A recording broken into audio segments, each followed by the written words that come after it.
yo, yo. Yo, yo, yo, yo. Yo, yo, yo. Hey, what's going on, everybody? Welcome into the show. Appreciate you guys all being here. What's happening? Happy Thursday. Woo. Happy Thursday to you. Happy Thursday to you, May Griff. all your drips be biddling out there. All your dripples be biddling, and so forth and so on. Good evening, everybody. Welcome in. My name is UltimatDJz. This is Talking Trek Live, Star Trek Fleet Command's official podcast. Would love to welcome you into tonight's episode, and where we're going to be talking a little bit about the specialty ships of 2025 and how many of them are now free to play and how exactly we should be using them. It does feel as though, Griffin, we get specialty ships pretty much like every other month now. So it can be a little bit much to keep up with how to use them, how to crew them, where to use them, when to use them, and all of the fun things that they pay. So we're going to talk a little bit about that tonight in a specialty crewing recap episode. Who is here to get you learned on? Let's kick it off with a Talking Trek server sound off. We're going to kick it off with Noon Whistle on server 29. Thank you so very much. Appreciate that. Dr. Juby on server 61. Scaly back from the Outback on 188. Sherlock Holmes on 27. Thank you. Dr. Iron Chef on server 14. Thank you. Counselor Hef on server 20. Thank you. Welcome in. Appreciate that. Lord of Scarrett on 49. Matt, what's up? How you doing, buddy? Grouchy Outlaw on server 84. Here no more on server 95. Thank you. Picard's OnlyFans. Hello. How are you? Striker on 49. Enterprise on server 30. Ben the Robot on 51. Bearbot Al on 24. Broken Wolf on 99. KA Knowledge 74. Tony Pie on 86. Welcome Check on 84. Mimi 61. Matt on 51. Commander Taylor 187. Picard's OnlyFans on 201. Taffman 155. We reveal on server 95. Thank you. Manx Man, what's going on? Veil Chat, buddy, on server 24. Silver Tab on 33. Thank you. Packet on 86. Narf on 401. Brazilius on 8. 1218 on 98. Fisty is in the house on server 20. Gabe Choo Choo, thank you for the hype trade contribution on 187. Thank you, John Drill. 32 Shelby on 701. Skippy is here from server 26. Good evening, everybody. Welcome, one and all. My name is UltimatDJz. Thank you for being here. What's up, Frapple? Frapple is here, and that's Griffin, right over there. He's Grumpy Cat today. Frapple, thank you. I am not Grumpy Cat. What are you talking about? You're drunk. I am not drunk. You're quiet, though, and I've got you all the way up. Oh, that's my fault. Check okay. 1 2. There Check you go. 1 2. Frapple, thank you for your first-time chat. Appreciate it. Welcome into the litter box. Thank you very much for being here. This is the official podcast. All right, don't let anybody get it twisted. It's the official podcast of Star Trek Fleet Command. And we are here to deliver information on a quick, concise, action, jam-packed episode here tonight. That's exactly what we're going to do. Tarpy has a stopwatch. She's not on the panel. So that means we get to run wild and free. Wild and free. All right. By the way, take your shirts off. No, I'm not going to do that. Not until I've finished enjoying this wonderful iced tea lemonade twisted tea here tonight because I'm all out of Ghost Energy iced tea lemonade. So, but I love iced tea and I love lemonade and I love them mixed and I just happen to have this in the fridge. So we're going to try this tonight. And literally, that is sure to make you slap your grandma happy. Meanwhile, I'm having organic Suja green juice. Ew, what? That's terrible. Gross, dude. Why? Tell me why. You know, tomorrow's going to be a rager. It is the official going away party on Planet Ingram. I have been decorating for 2 days, and I'm going to be drinking quite a bit. So, today you got to get the liver happy with some Suja. Sujo. There you go. So that, God, I can't even watch you drink that. It looks like you're... It has 12 great ingredients. It has celery. It has cucumber. It has collard greens. It has lemon. It has kale. And it has... chard? That's fantastic. Fatty D wants to know why Griffin hates life. I don't know. I love life. What are you talking about? There ain't no bugs on me. Me neither. In the meantime, you know what? I'm actually going to double down. I'm going to go to TalkingTrekSTFC.com and I'm going to go up to the merch store and I'm going to get this cool Hold My Beer koozie to actually hold my beer. All right. I mean, that's what it was. That was, yeah, absolutely. That is number one with a bullet. I am riding a high. I don't know about you, DJs, but feedback on the last show has been overwhelmingly, amazingly positive. It really was. I've received nothing but great things about my Veil chat has been lit ablaze about all the wonderful things that we've been talking about. So there you go. It really was a wonderful episode. I really do credit the audience with that. All of the participation we had, the opinions and the people who came up to talk, and it really kind of reinforced. I did actually get one message from a person who was a little bit of a critic of the show, but then was like while they were very polite, they were very constructive. We were having a nice conversation, but then they said, by the time we got to the end of the conversation, they said, you know what, I will actually say this. The fact that you weren't scared to have somebody who disagreed with you up on stage, they said that doesn't typically happen with these types of forums, and not all the content creators will do that. I'm like, look, this stage belongs to the community. We enjoy discourse. Absolutely. That's what it's all about. It's all about debate, and as long as it's respectful, we're not always going to agree about everything. That's absolutely true. There are multiple viewpoints out there, and nobody's right, nobody's wrong. We all just see things from our own point of view, and that's wonderful to talk about because that's how you learn new perspectives. It really was great. I was very, very grateful to both Moopsy and K9 Tooth who wanted to come and vocalize an opposing viewpoint, and I thought that was really, really good. And so the fact that still to this day, 7 years later, that Talking Trek continues to be that open forum for the community, whether I share your voice or not. And honestly, I know that I don't a lot of times. I saw a couple of comments on one of our more recent YouTube videos that says that I'm out of touch and things like that. And you know what? That is very possible. It's very possible. I'm a level 70 player. It is very difficult sometimes for me to relate to an Ops 25 or an Ops 35 perspective. I think that is tough sometimes. So I don't disagree. Justice Scopely cannot program for 7 iterations of the game at the same time. One podcast cannot equally and accurately cover all perspectives of the game at all times. There are plenty of podcasts that have the Ops 20s and 30s perspective. Very rarely can you find an Ops 70 perspective. And what I enjoy about that, not that it's because I'm an Ops 70, 72, get that right.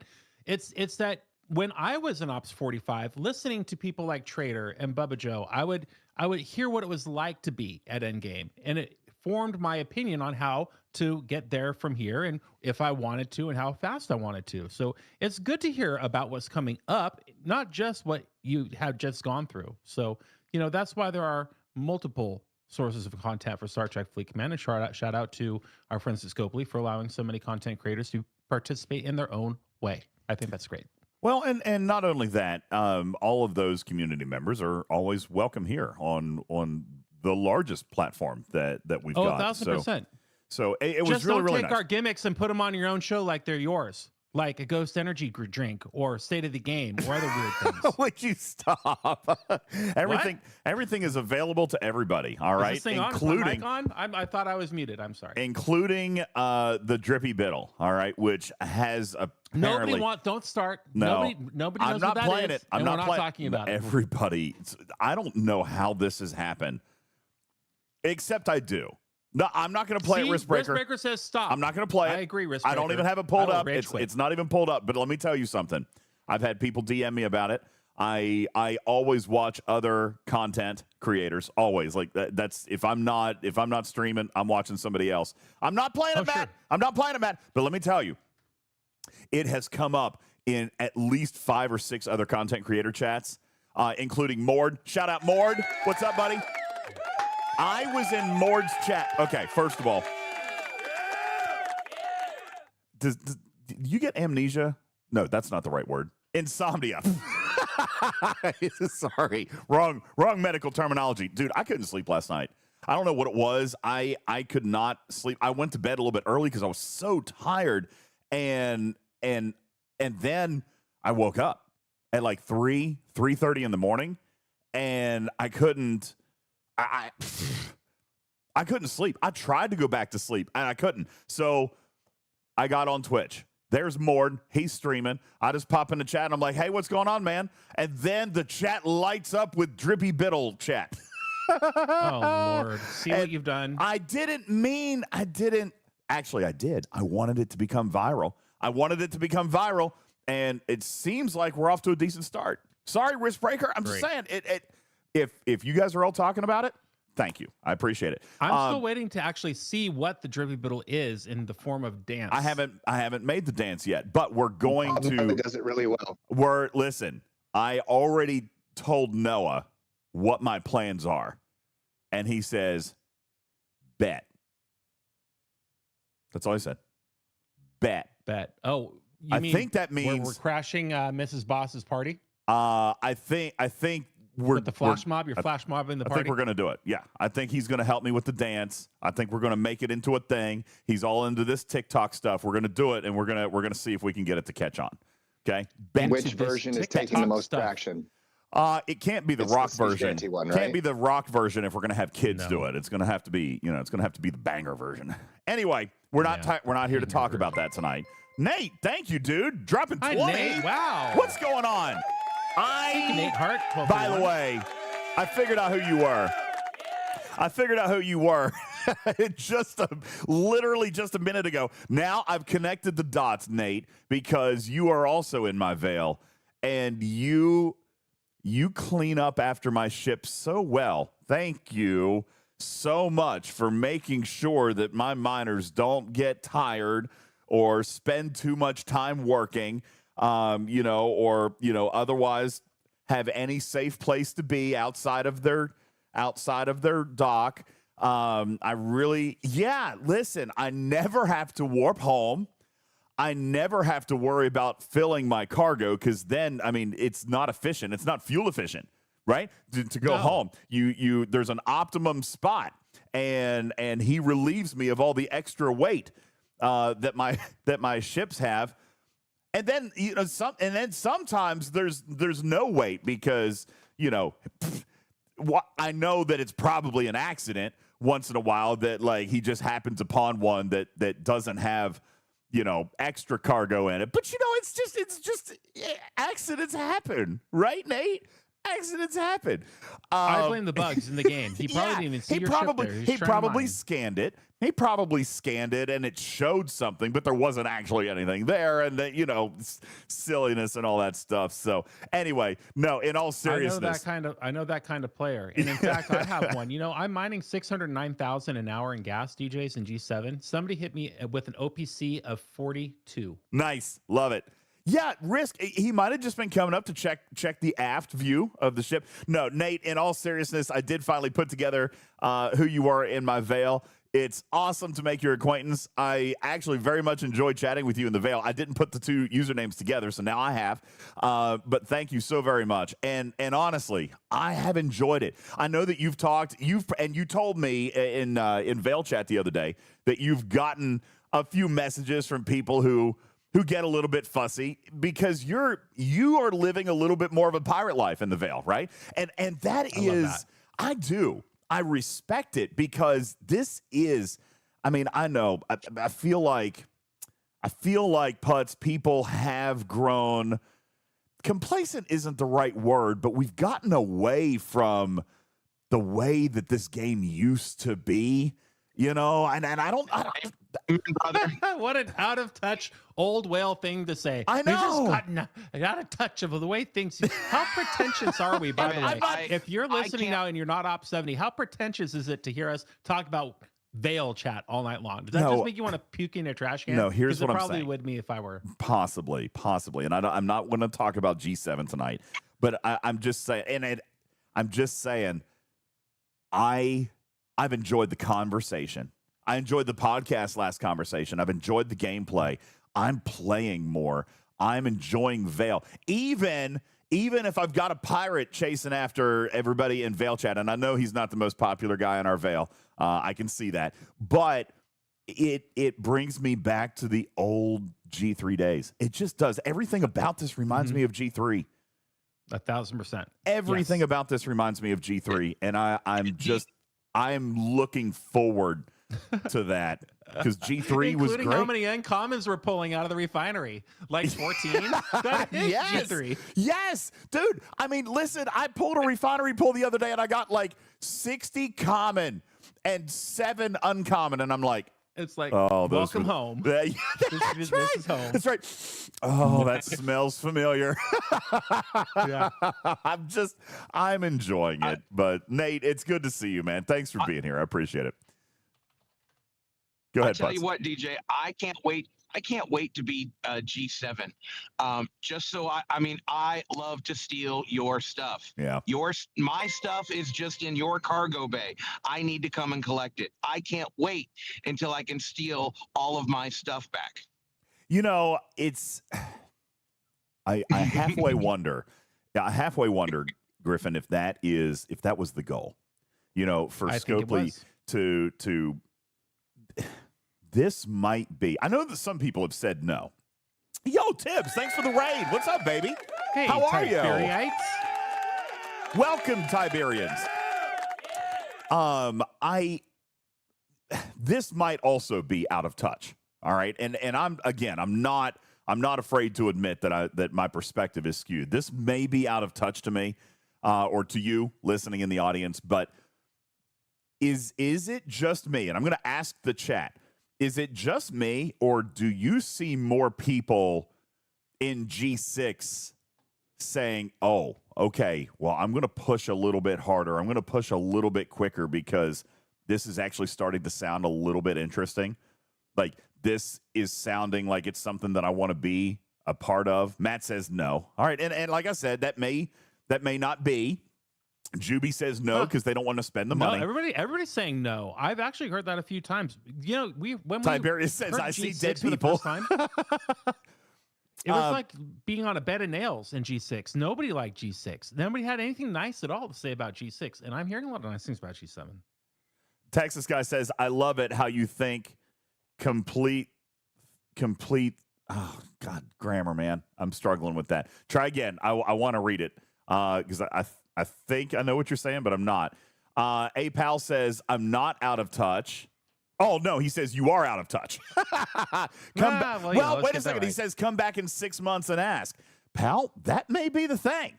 All right? You may say I'm out of touch, but in 6 months, I think a lot more people are going to say, yeah, this actually isn't as bad as I thought it was going to be. Task Force, welcome to the chat. First-time chatter says a few 60s in my alliance left before G7 came out. I think they're missing something good. All right. And they very well may be on their way back. We've seen many G6s come back to G7, which is nice. Oh, Texas guy says, sorry, I love it how you think Scopely thought something through. I mean, they actually did, though. I can see, listen, it might not be perfect. All right. I'm not certainly claiming that. I think the economy is really steep. I agree. But I do see intent here. Whether or not it's intent that you guys like or agree with or if it's going to be overly popular, that remains to be seen. Okay, truthfully. But I do see their intent. Their intent is clear as day. I mean, it's as clear as day to me. So Lieutenant Bennett says, I'm a 68. I'm not in a rush, but I'm not going to slow my progress to avoid G7. All right. Groovy says, G7 is hard as hell with my account, but I'm enjoying the challenge. And, I like that. And that is a perspective that I want to explore because I was the same way. My account is not strong enough. Straight up. My account is not good enough. It's not. I still can't do my big daily. Still can't hit the hostiles at a level that I'm happy with. But for the first time, like, I was having this conversation, Tarpy, with a player just the other day. And I know, by the way, Tarpy, I think, disagrees with me a little bit too. But I was having a conversation the other day about how, like, the power creep in the game, right, has become so much to the point where crewing doesn't matter. We take loot crew to everything. We take loot crew to the Krenim Armadas. We do all this stuff. And now it feels like, for the first time in a really long time, like we're having to crew for PvE. All the way down to your very last below deck officer. It all matters. Every spot matters with these new, Yes, Skippy. Where did I disagree with you? I think, well, I thought you were disagreeing with me about... Not on that. Not on that. Okay, well, good. No, see, and that's what I'm saying. I think that there is a complexity and a mild beauty to how hard it is. Skippy says, you're 71 and not finishing your daily? No, I'm not, because I'm not good enough. He doesn't have a vengeance, and his epics are not close to maxed. He's still using rare stuff on shut up. I am not. I am using a tier 12 Crenshaw, but my officers, this is what I have found. It's my officers. Okay? Like, it's my officers. It's not the ship. I've had so many people messaging me to say, hey, tier 10, I'm having success with my Crenshaw at tier 10. Well, then what's the difference? Is it research? Probably. Is it officers? Definitely. I'm weak. Definitely. I am weak in my officers. My pick Hugh is not maxed. My Seska is not maxed. We found some very interesting application with Sam Kirk today. All right. Oh. And so it's just some of the stuff that I haven't focused on. I'm fond of using the term Tarpy over the last couple of years. My account has had to do a checkup from the neck up, and I am finding deficiency. And so now I have a target. Now I have something that I need to work on, and I haven't felt like that in a really long time because I've just been loot crewing stuff. Do the Rocky music. Okay, yes. All right. I've got a mountain we need to a climb. montage. What we need is a montage. Forgotten Sec made an excellent point. He said, DJs, what is your enterprise at power now? And what was it when you first built your very first Kelvin enterprise? Wasn't that like 4 or 5 million? And now it's probably 120. I don't think it was even that big, was it? I don't remember. What does anybody have a screenshot of a G3 Enterprise 6 years ago? Because that's what Enterprise, when you built them and you had it like maxed, you were looking 4 or 5 million. You were like on top of the world. I guess. I don't even think mine was that strong. Caledon says, you've been squishy since the beginning. Exactly. Maybe so. All right. Long story short, and again, I did not want to make this show about G7. We're going to stop the conversation right here. The only reason it even came up is because I met one of my Veil chatters here, Nate. So I don't want to spend a bunch of time on it. It has reinvigorated me a little bit. I'm playing. I'm crewing. I'm trying different things. I'm exploring different things. Even I'm trying ideas that the chat hasn't been bringing to me just to see if maybe this can do it or that can do it. I'm losing shields. I'll just tell you straight up, Mimi, I'm still losing shields. I even tried. Don't make fun. No judgment. I tried Kirk Spock. That's not bad at all. You know what? Kirk Spock. Hey. I tried it. Buddy, Kirk Spock Con is my best crew for the Nightmare Hostels. I tried Kirk Spock Con. I had to go back. I had to go back to where it all began. All right? No shame at all. Still wasn't enough. It still wasn't enough. Well, then that's the shameful part. Right yeah, there. It still wasn't enough. But I did. I went all the way back to where it all began. I mean, seriously. How much defense would you need to be able to match a percentage based on what's given with the other guys? Oh, I don't know. Maybe around 700 billion. Something really ridiculous that's not possible in the game. But Dr. Juby mentions Chang is a beast. I mean, these are original officers, and they're finding a way to weave their way back in the game, whether it was an accident or not. All right, I love it. If it was an accident, fine. I don't care. It's a happy accident for me then. You see what I'm saying? Like, I love it. Dude, thank you. Thank you, DJ. DJ sends me a screenshot and says, here, this is my Enterprise from years and years ago. Here we go. This is a Tier 7 Enterprise, and I'll be happy to throw this into the graphics room. Tier 7 Enterprise at 3.7 million power. All right. Taking out a jellyfish, and they were using Marcus. They were using Yuki as captain for Shield Strip. Strip. Do we remember this? In fact, it looks like they did a pretty good job with that Shield Strip. Oh, sure. Yuki used to be bomb. All right. I got to be honest with you. That might be something I think about. Has anybody looked at Yuki? Has anybody looked at Yuki? That's right, Will. What What a callback. The good old days. And you know what? Again, I don't know that Yuki would work here today, all right? But this is the kind of stuff that we used to do. Matters, you and I had a conversation here about a week ago, and you said, man, the game just, it's so meta. It's so cookie cutter.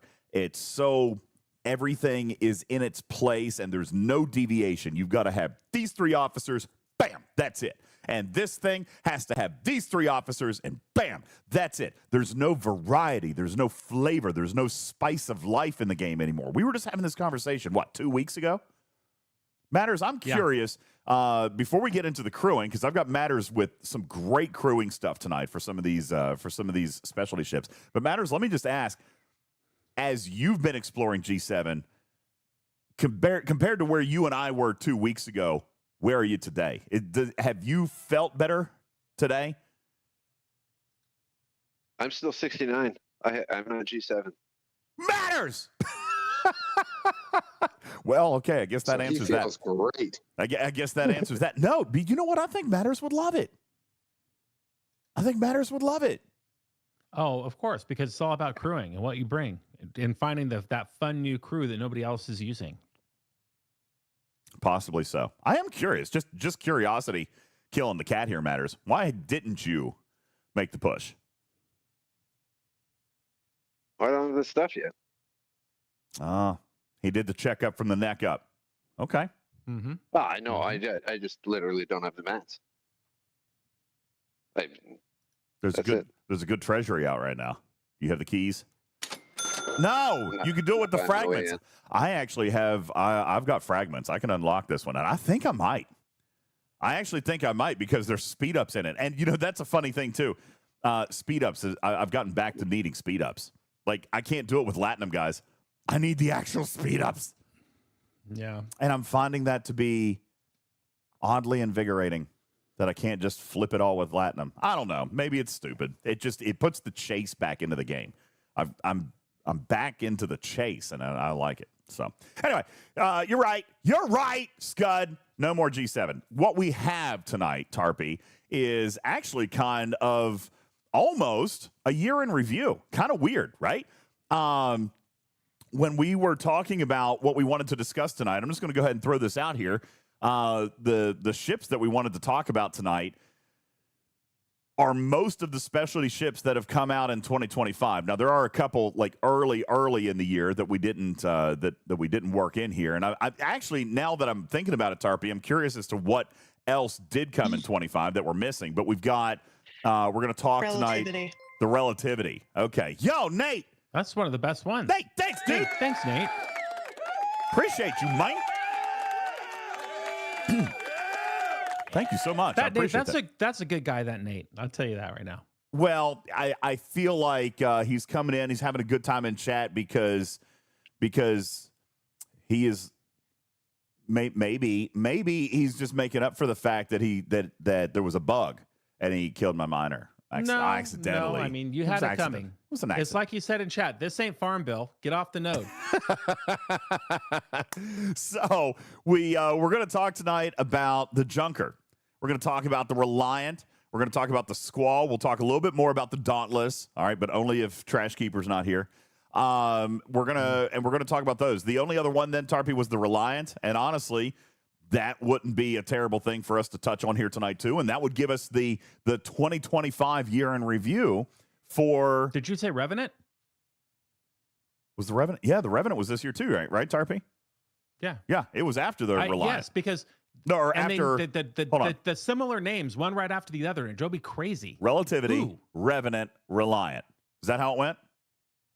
I think so. Nope, zero. Revenant was December of 2024. Sorry, you lose. You do not. You win nothing, sir. Thank you. Sorry. No, go home. All right. I love that sound effect. You know, he made that sound effect when he was a DJ back in the day. That is an UltimatDJz produced sound effect. Yeah, I made that. This is mine too. I made this. I love that. Ooh, those touch tones. Ooh. I mean, you got to remember, like 20, 30 years ago, there were actual call-in games on the radio. Like, okay. That's such a badass little. Was that on a cart? Would you put that in and you push the button? You and push play it the off button. Yeah. I did. And when I first made it, eventually I retooled it and I did digitize it at one point because I had a Scott Studios thing. Yeah, does anybody remember Scott Studios? It's not Scott Studios anymore. Now it's well, it doesn't matter. Anyway, but yeah, I had hot club hot. Yeah, no, it would be something like this. All right, it's time to give away Britney Spears' new album. We've got 14 of those in the prize closet. We're giving them away every single hour this weekend. It is the Britney Spears Power Hour. Your chance to win right now by being caller number 10. Let's hit it. That makes my heart so happy. All right, here you go. There's the touchstones, 345-1027-345 WVSR. Caller number 10 right now on the hotline is going to hook up with Britney Spears' new album. You guys give me a call, and we're going to hear this one brand new from Britney. It's called Oops, I Did It Again. We'll be right back. You got a chance to win here. It's Electric 1027, today's hottest music. And then you'd play a song or whatever, something like that. And by the way, that right there, see, I'm talking about nostalgia tonight. That took me back. So when I was a teenager, I actually worked for Electric 102.7 WVSR in Charleston, West Virginia. That was my station when I was a teenager. I'm number one. Thank you. Appreciate that. But that was it. Dude, why? I still remember that stuff. Yeah. All right, 345-1027, 345 WVSR. Those were my request lines. That was it. Those were the days. And that's the early bonding of our friendship. One of the first time you called me, I just out of the blue said, go ahead, caller, you're on the air. Yeah, I was that's also exactly radio right. station intern. That was it. Caller number 10. So then you would pick up the line. Caller number 1, try again later. Sorry, caller 2, caller number 3. And we had 5 phone lines in my studio. All right. And and by the way, those numbers are still good. That station still exists. I don't know anybody who works there anymore because it's a very... They're all robots. Yeah, they're all voice tracked anymore. There's no humans that work in radio anymore. So anyway. ChatGPT has taken over. Caller number 10. Just kidding. You're caller 7. Better luck next time. That's right. You'd hang up. You'd go to the next one. So anyway, and then it was time to take. The call. All right. So all right. That's Britney Spears, her latest, and you got a chance to win an album right now. Let's go to the phone lines. Yo, what's up? Electric, you're caller number 10. Who this? Hi, this is Timmy from Sacramento. Timmy, what's going on, man? What are you doing tonight? Am I caller number 10? Timmy, you are caller number 10. That's right, you are. Yes, you are. Yeah, that's it, baby. You're caller number 10. I can't believe it. You're going to hook up. That's so incredible. That's great, man. I'm glad that you're listening. What are you doing on your weekend right now? What are you doing? I'm hyperventilating because I finally won a Britney Spears album on the radio. Well, that's right, man. You won a Britney Spears album. I'm going to go walk back into my prize stash. I'm going to find the latest Britney Spears cassette tape. 2 sides, 44 minutes of all the best stuff that you can have. And what radio station just made you a winner, Timmy? Oh, 102.5, my ultimate DJ is my favorite DJ in the world. Let's go! All right. And then you'd go into the song. All right, then you would go into the song. Like everything was timed out. It was all paid. Buddy, there was a science. And then Timmy accidentally hangs up before he gives you the information. Yeah, that's right. And you know what? You're right. Timmy, hang on. Let me get your information. Give me your, hang on. I'm going to put you on hold. Don't go anywhere, Timmy. I'm going to get you information. Here's the next one from Matchbox 20. Brand spanking new music called 3 a.m. Push. Oh, 3 a.m. 1998. It's 1998 again. And then the real challenge, though, was when you had to pick your caller then within 3 minutes, because you had that one prank caller who wanted to curse on the air, and then you get an email from your program director that says, hey, these got to be pre-recorded spots now. They were. So then you got to do all that during that song. So yes, you had 3 minutes on tape. 3 minutes, record it. Then you have to cut it up. All right. And this was on tape. So you cut it up, then you play it back, and you cut it, and you play it back. 3 minutes, next song, you play it back. Yo, Electric, who's this? And then you press the button. And then I just get to sit back, and I'm like, okay, there's 7 seconds left. 4-second intro. 6, 5, 4, touch. All right. And then the next song, the vocal hits. That's called a post, by the way. The vocal hits right as Griffin is saying, right as Timmy is saying, Electric 102.7. All right. And then Matchbox 20. So you know how you get fired as the intern from your 17-year-old high school gig is that you start talking or making a joke when the DJ who you work for is trying to figure out the math in their head on when to hit that post. Oh, yeah. And you interrupt his train of thought, and then he hits the post at the wrong time, and then they go to commercial, and you're like, what the F is wrong with you, you stupid piece of... Don't you know that I'm trying to do math in my head? You're an idiot. Just go home. Go home. You know what's really funny about that? So I know, guys, we've got to get back to the show. I'm off the rails tonight. I had that very moment right there. That moment when I was DJing at Casa de Griffin in Tampa, Florida. I had that moment because he was coming up. He's like, hey, you want a snack? Hey, you want to go swimming? And I'm like, dude, I'm trying to mix. He was like, hey, you want to play darts? Hey, let's get this snack. And he was like, then he whipped me with his towel like we were pool boys. And then... Except that night I was doing it on purpose because I knew exactly what I was doing and exactly what was going on in his head. And I was loving every second of it. And I was the DJ in my head thinking to myself, leave me alone. I got to count. Got a 16 count. Oh, yeah. Silvertab says, all those radio DJs who messed up my mixtapes by breaking into the song early. Bro, no, I was always that guy. I always hit my post. There was no such thing as a cold segue with me. No, I hit my post every time. As a matter of fact, if I missed a post, because I missed a post once in a while. If I missed a post, I'd be so pissed. Oh, that would ruin it ruined my night. That's why I was so elated from DJ's Electric Pergola when I saw him break out his equipment and actually start mixing. I was like, oh, damn, this guy is doing this all live. Like it's 1998 again. Yeah. Everything is completely analog and completely done math in his head. See, Mad Rocks, you want me to use a computer. You want me to use a computer, but I think there's some elegance to being able to actually count. Oh, it is a different quality. It is definitely a different caliber. And I was so impressed and amazed when I finally got over myself and having fun and messing with you and enjoying the show. If you haven't checked out DJ's Saturday night stream on UltimatDJz Plays, you are missing out on Twitch. Let me tell you, go check that out on Saturday night. Nothing's pre-recorded. It's all done in his head and with his fingers, and his brain is smoking, and it sounds amazing. So check that out. Mad Rock says, but if you were digital, you'd miss your mark a lot less. No, when you miss your mark, then people know. People know you're legit. If you make a mistake, I mean, obviously you don't want to make a bunch of mistakes, but when you make that one mistake, you're like, okay, well there's your evidence. It's live. All right, I'm human. There you go. It's live. So Caledon says, you don't hear anything else like it now. That's what makes your channel is so unique on Twitch because nobody else does it that way because it's too hard. A lot of people don't. Hard. Caledon, great question. The answer is yes. I don't know that I can actually read that. You know what I'm going to. Caledon says, did you ever play a really long song so you could have an extended kitty litter session or make out with an intern? Oh, like go outside and smoke. Or yes, and yes. All of those answers. Yeah. But here was the thing. So in pop, all right, because I was a top 40 DJ, there wasn't a lot of that. So sometimes 3 minutes and 20 seconds if you're lucky. Yeah, sometimes 4 minutes. So what I would do is I would load a couple of carts in a row. I was fortunate. My studio had 4 cart machines. So I would load like I had the song going, then I would load like a sweeper, and then I would load the next song, and then just in case I would load the 4th cart with a song with a long intro so that I could either come in and do just a quick, 102, the time is 10:27 p.m. More Britney Spears coming up. Your chance to win her next album coming up in the next 20 minutes. Get your dialing fingers ready. And then that was it. That was just a real quick thing. But I have that 10 minutes planned out.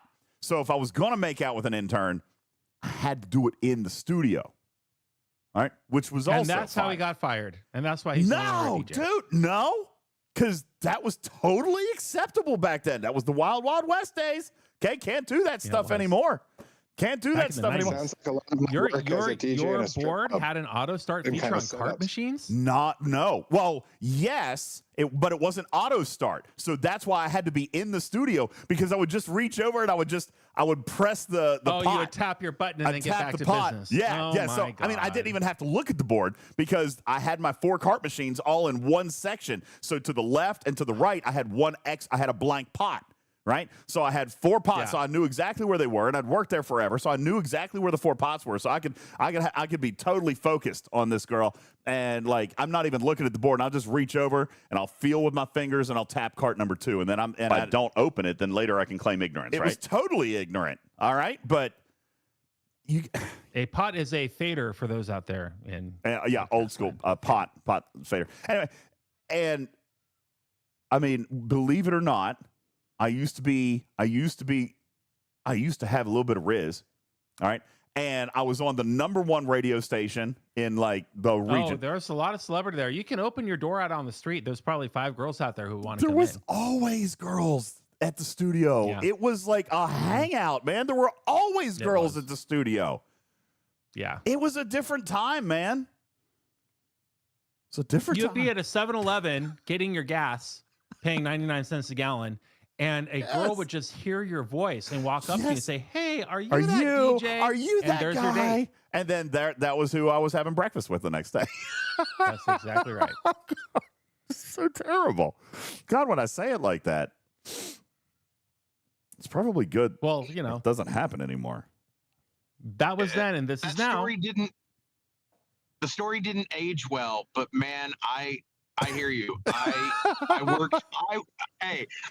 I worked at my college radio station on an evening hard rock show for a couple years with my buddy, and yeah, none of our stories are PG. No, none of our stories are PG-13. Never. You know, they're rated R to, you know, maybe above, but yeah, but they don't age well. They don't age well at all, DJ. No, they don't. But that's because in our day, when we were teenagers in our early 20s in the 90s, we didn't live at home. We all left home at 17 or 18. Now, all the 23-year-olds are still at home. It's just a different universe. It is. It's a different place. Yeah, sorry, Will. I don't know. How did that happen? I don't know. This is what happens all the time. I'm sorry. Okay, okay. I tried to live at home in my parents' basement, but they kept moving out.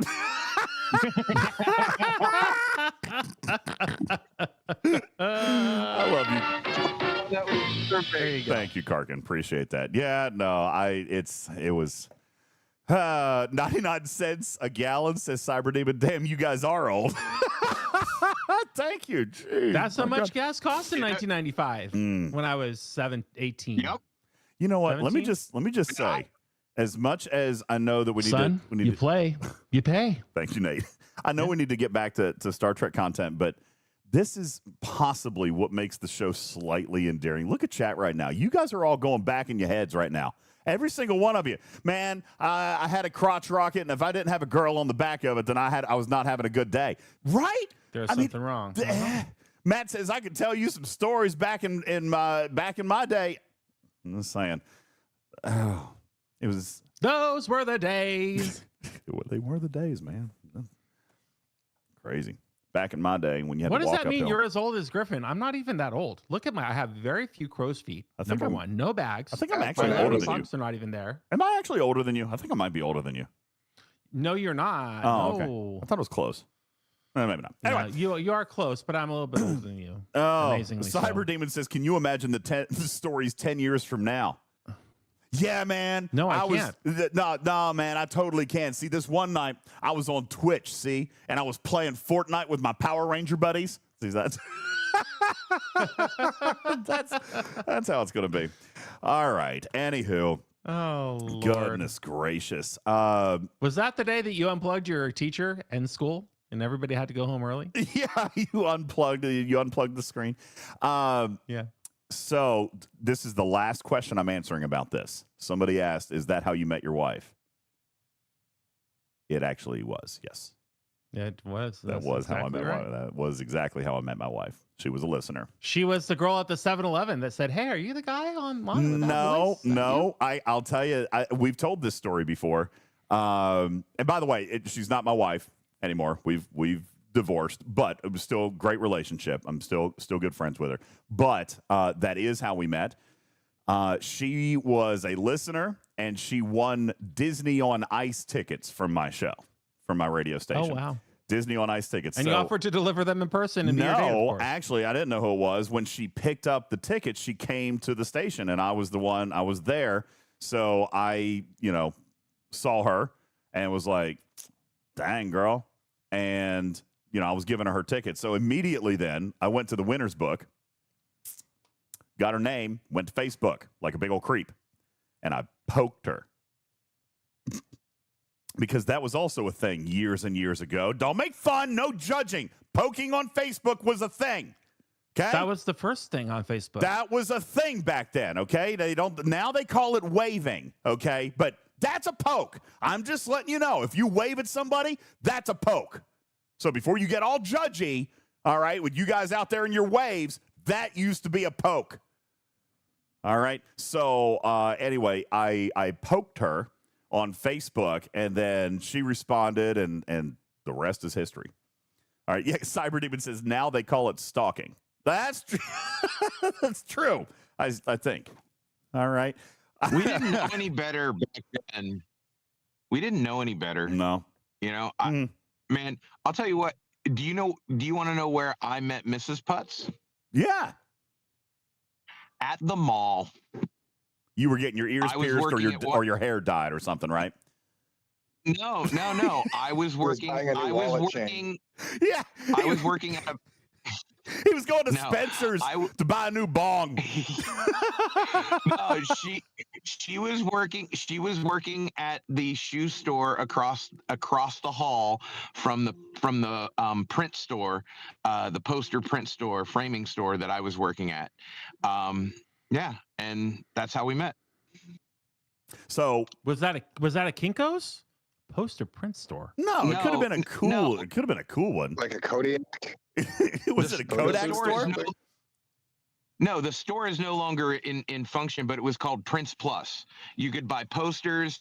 We would frame them for you, like you would get, all sorts of different types of posters. Or if you brought in your own stuff, we would cut the mats and put it together. And it was a small little frame shop that also sold posters. So go back 20 years, 21 years almost. For me, that is actually how I met Landon and Noah's mom. I was working at a cell phone retailer in a strip mall, not an enclosed mall. It was like a shopping plaza. All right. I was working at a cell phone retail store, and there was a clothing retail store right next door. And this cute little girl would come out and she would clean the windows. Right. And she would always come over, and she had her cell phone service with the company I worked for. So she would always come over on her breaks, and we would just chat or whatever. And then she would clean the windows more. And then I realized that she was like making excuses to come out and clean the windows. And then sometimes she would come over and clean our windows.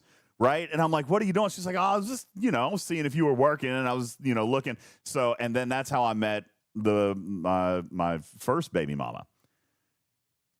I've got interestingly enough, we kind of didn't want to let anybody know that we were seeing each other.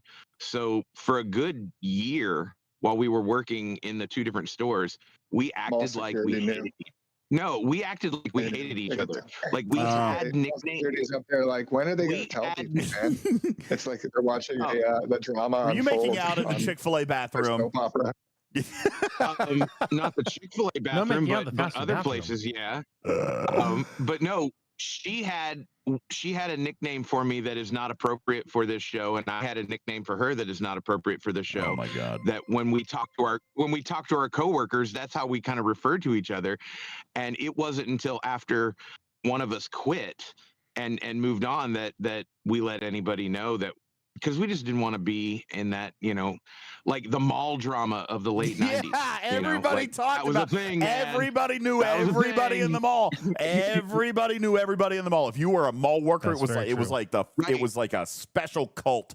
All right, that you were in. Mm-hmm. No, DeHaggis, I've only had one wife. All right, but I've got two baby mamas. Not that is pertinent information, but no, I do not. I am not currently married. I am. Well, you brought it up, so it's a very fair question. I do have you all beat, and I could tell you in one sentence or less. I was the night manager of a laser tag arena, and I had 4,000 square feet of ultraviolet black lights and fog machines at my disposal 5 nights a week. Enough said. You win. I was playing that all the Fucking time. wins. Hold my beer. All right. Specialty ships. Yeah, Griffin Tarpy, wins. can we flash forward 30 years now? Is this possible? Tarpy sitting over here like, God, these men. Does Tarpy want to tell a story? She quit. she works for Red Boost now. She's the executive producer back there and be like, blessed Jesus. He said 2 hours. We're an hour and 6 minutes in and we haven't even started. This son of a bitch. Anyway, all right. No, she's still not talking. I think she's mad at me. All right. Matters says you're not married, so you're telling me there's a chance. What's up? Oh. Okay, specialty ships. Hi, Tarpy. Hi, I was talking. It just wasn't Discording right. No. But I dropped an F-bomb in there, so it's probably better that it didn't actually come through, right? Oh, God. Okay. All right. Back to the show. No, she wasn't on mute. That was not me. I didn't do that. All right. There was a show? Yes. And you know what? I was so convinced that I was going to come in and do a condensed, action-packed, information-driven show, and it's been 57 minutes, and all we've done is talk about our childhood. And it's ridiculous. But there has been a lot of information yeah. shared, and I stand behind it. We have shared information. There is that. Okay. Ladies and gentlemen, welcome into Talking Trek. No, it can't be a 5-hour show. I got to sleep. Welcome into Talking Trek. Specialty ships. Revenant, December 2024. So we're not going to talk about that this year. We've got the Relativity that came out, and we could come around and circle back on that as far as what it does with Krenim solos. Actually, I think this is a good conversation to have. Let's start with the Relativity. Because you know what? To this day, this confuses players, Tarpy. All right. I was doing Krenim formation armadas this past weekend and still had to remind people that the exos don't work in the formations. The exos work in the invading entities. All right. But then you've got armada officers that don't work in the invading entities. The Relativity loop could have been a little bit confusing. So let's just start on the Relativity. That was not on our list, but I can actually do this one, Tarpy, because I like the Relativity and I know about it because I use it the right way. All right, let's talk about the Relativity. All right, all this time later, mine's still not maxed. I'm at tier 12, very capable. It was one of the most capable specialty ships that had come out up to this point. All right, it has shield for days, shield for miles. Okay, and it came out first for targeting Krenim invading entities. Now, if you're not familiar with what an invading entity is, that was the original Chimera targets. That was all the way back during Galaxy Quest. We introduced the brand new concept of basically an armada that wasn't an armada. They called them invading entities, but they did not share the characteristics of an armada in that armada officers would not work against them. All right. So when you were looking at invading entities, they actually released additional officers that came out at that time. And you had a few that were going to work very well against invading entities. For example, Vial, a very, very good one. Janeway? No. See, she was just armadas. Specifically against invading entities, you have Nesmith. Jason Nesmith. That's right.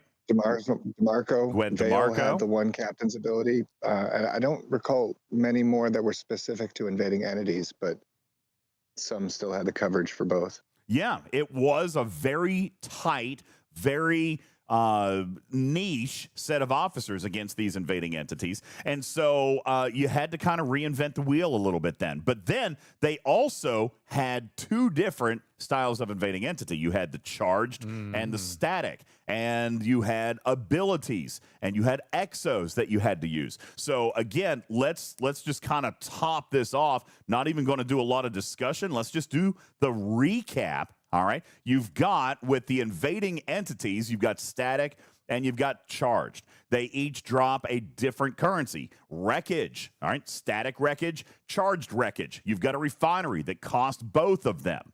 Okay, so you've got to go up into basically what we determined to be essentially Voyager space, all right, Delta Quadrant space, and you would come to these systems and you would hit these invading entities. Now, there were a bunch of favors that came into play as well that affected the state. In other words, if you were hitting a charged solo invading entity, then you needed to have the anti-charged state, okay? Basically to nullify its bonus ability. And they did have pretty strong abilities if you weren't going to use their specialty nullifiers, for example. Yo, what's up, Quimbos? Thanks for the follow. This particular invading entity had the temporal core, which allowed the apex barrier to go up a whole lot, and isolated cascade, and they had a round limit and all that stuff. But if you had these exos, then not only did you boost your own damage against it, but you also nullified some of their abilities, basically rendering those exo comps that you got in the first month absolutely required. And that would be intelligent risk breaker, except the relativity was something I added very impromptu, and Tarpy's probably mad at me because it wasn't part of the slides and teaching that I had for tonight.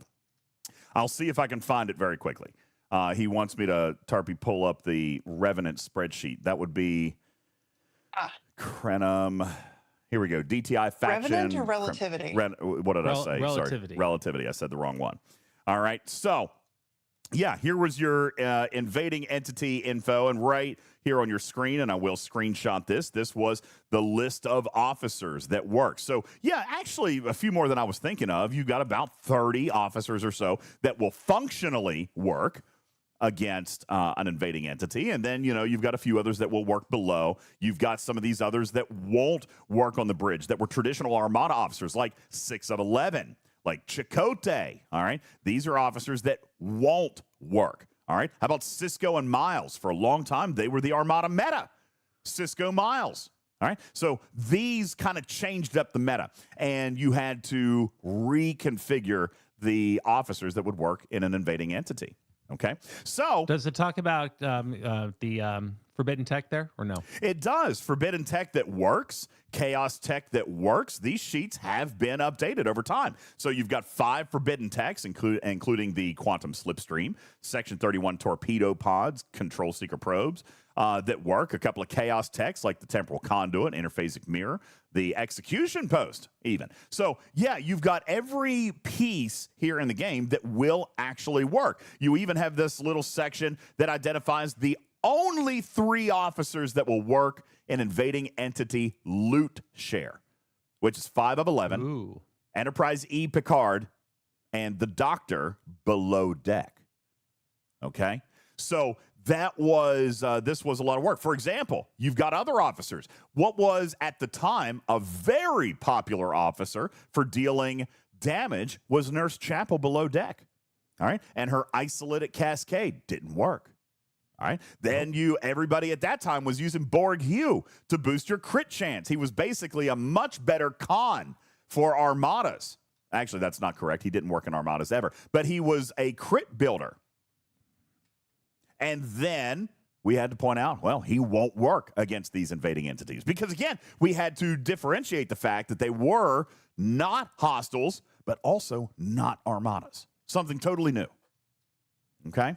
So that was what you had to deal with up against these Crenum warships or these invading entities. And you had the favors in the DTI faction store that you could work on to improve your abilities against these invading entities. That was, for example, called quantum charge dispersion and quantum static disruption. These increased the damage of your ship when the opponent had that state.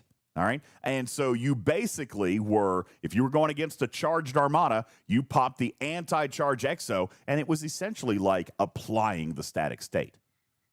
All right. Yeah. So you were boosting your damage and you were earning that stuff. And then, of course, there were some great things about the invading entities, including the encrypted intelligence, which for a long time, for a lot of us, was a very, very great source of reputation. So this loop, the DTI loop, was actually very rewarding. It was very, very good. Then the Relativity came out, and they introduced a secondary target called the Krenim formation armadas. Now, this changed things a little bit, all right? Because now, all of a sudden, the exos that we were using from the month prior no longer worked, or they did, still against the invading entities. But even though we were using the exact same abilities against these Krenim formation targets, Scopely made it in such a way that they had to reinforce adoption of the Relativity. So the exos were decoded.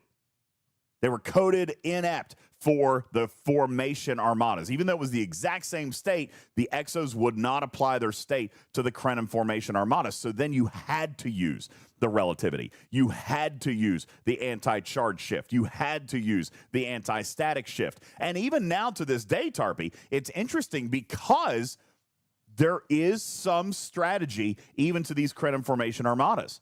For example, we've talked about the amazing use of Gwen DeMarco. We've talked about the amazing favors that were available in the DTI store. And what we haven't told you is, well, you can technically apply both states to any singular target. Well, it's worth mentioning that that was the case on the first month. However, since then, unbeknownst to us DJs, if you go and run a not formation armada, but the invading entity, it does say in the text, if you click charged and then static, that when you apply the one, it will cancel the effect of the other. How about that? Which it doesn't. But it says it does. It Are doesn't. you sure? All right, we're going to have to get the lab to check that, but no. Yeah. No, that's still not the case. I'm pretty sure that it does because I was very disappointed. And then I read the text and I said, oh, yeah, they added that. That would be very interesting. I was not aware of that. Yeah, I know they didn't say anything. They snuck it in. But I did this last month and I said, wait a minute, when did that get changed? Yeah, tooltips, though. I mean, we had tooltip introduction this month that didn't actually change the game. All right. Didn't actually change the game. They just changed the tooltip. If they went back in there and changed the tooltip, they probably also changed how it was coded. But really? We'll have to check that out. That worked out this month, didn't it? I saw it. It did not work for me. That worked out this month, didn't it? And by the way, where DJ, are you seeing that? Something else. Apply one and then apply the other and read what it says. You have the extras. You're talking about applying the exo? Mm-hmm. No. The shippability. Dude, you goofball. Yes, you can't do it. You could. You used to be able to. We would pop them All right. both. No, you did not pop them both from the same ship. No, you're getting it twisted in your head. You're getting it twisted in your head. You could never pop both abilities from the same ship. And I can prove it in a quarter lot, but we won't waste time on it. Griffin is drunk, I'll screenshot and I'll text you. I'm not drunk. You're the twisted tea drinker. I will send you the clip overnight. You can wake up to you being wrong. Sit down and be wrong. I will gladly stand. Garrick, so the ship ability does work on invading entities. It's the exos that don't work on formation armadas. But what DJ, you are referring to... What is wrong with you? Nothing is wrong with me. I'm absolutely correct, DJ. Yeah, thank you, Thurkin. Griffin is wrong. I know he is. What he is referring to... What he is referring to is the ship. You can only have one available on the ship at a time. So if I pop anti-charged on the ship... Okay, the anti-charged on the ship. If I go to pop anti-static, it is going to deactivate anti-static from this ship. All right, meaning that my ship. It's not originally that way. Yes, it was. You could only pop one at a time. If I popped it, then the top one turned off. Okay. Absolutely. We have teachings on YouTube which specifically say pop them both so you can get the benefit of both. Listen to me, dude. Pop them both, but it had to be on two different ships. Two different ships. He's thinking about the exos. We would pop both exos for the invading entities, but again, that also for the worked. formation armadas, you couldn't pop both. This the, is with the way relativity. it's supposed to be. If you pop That both is the way it's supposed exos, to be. if you pop both exos, you were working against the invading entities. When the Krenim formations came out, you couldn't pop both abilities with only one player, so you had to have a second relativity. That's what you might be remembering incorrectly, because the ship could not throw both abilities at the same time. And I'm going to pop this into the graphics room as an explanation why. 9:16 p.m., okay, where one would deactivate on the other, okay? So, and no, they do not cancel. If two players pop them retrieving, they do not cancel. Because there's nothing about, you're right, they apply the opposite state, but there's nothing about deactivating the state. All of the buffs in the game are dependent on the state being applied. We've taught on this a lot, okay? Basically, if you're reading this description, okay, let's read this very carefully. All right, this is great. We didn't expect to get into this, so let's do it. The ship ability of a Krenim formation armada. Charged quantum hull repair. All right. Equipped with power hull reinforcement technology, the charged temporal dreadnoughts replenish their shields instantly and restore their hull each round of combat if the USS Relativity anti-charge shift ability is not active. All right. Now, Kill First is in the audience. Kill First, welcome to the stage. Appreciate you. I would totally invite you up if you want to talk. Tell me, what does the anti-charged ability actually do? It doesn't turn anything off, Riskbreaker. It applies a state. Okay? If you guys remember, this actually was much more complicated in playtest. All right? This was one where you can hashtag blame pack. All right? No, it doesn't turn anything off, Riskbreaker. It applies a state. It turns nothing off. It does not turn off the charge shift. It doesn't turn off anything else. All right? It applies a trigger. And that trigger is what applies the boons that you get. All right? So, if, for example, with this particular ability, it says, if the USS Relativity anti-charge shift ability is not active, then this happens. Basically, what happened in the code, all right, was that it was checking if the condition that ability threw was active, and if it was, then it did not proc this ability.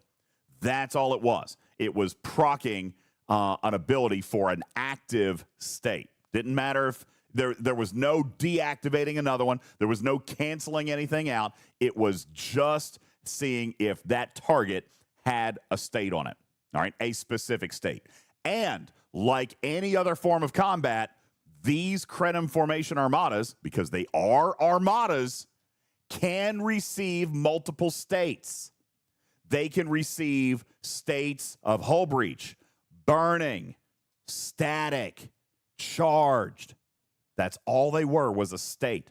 So if you had multiple states on this thing, then you got all of those abilities. And that's why we taught to take at least two relativities, to run both abilities on each leg, because then you would double up on your bonuses.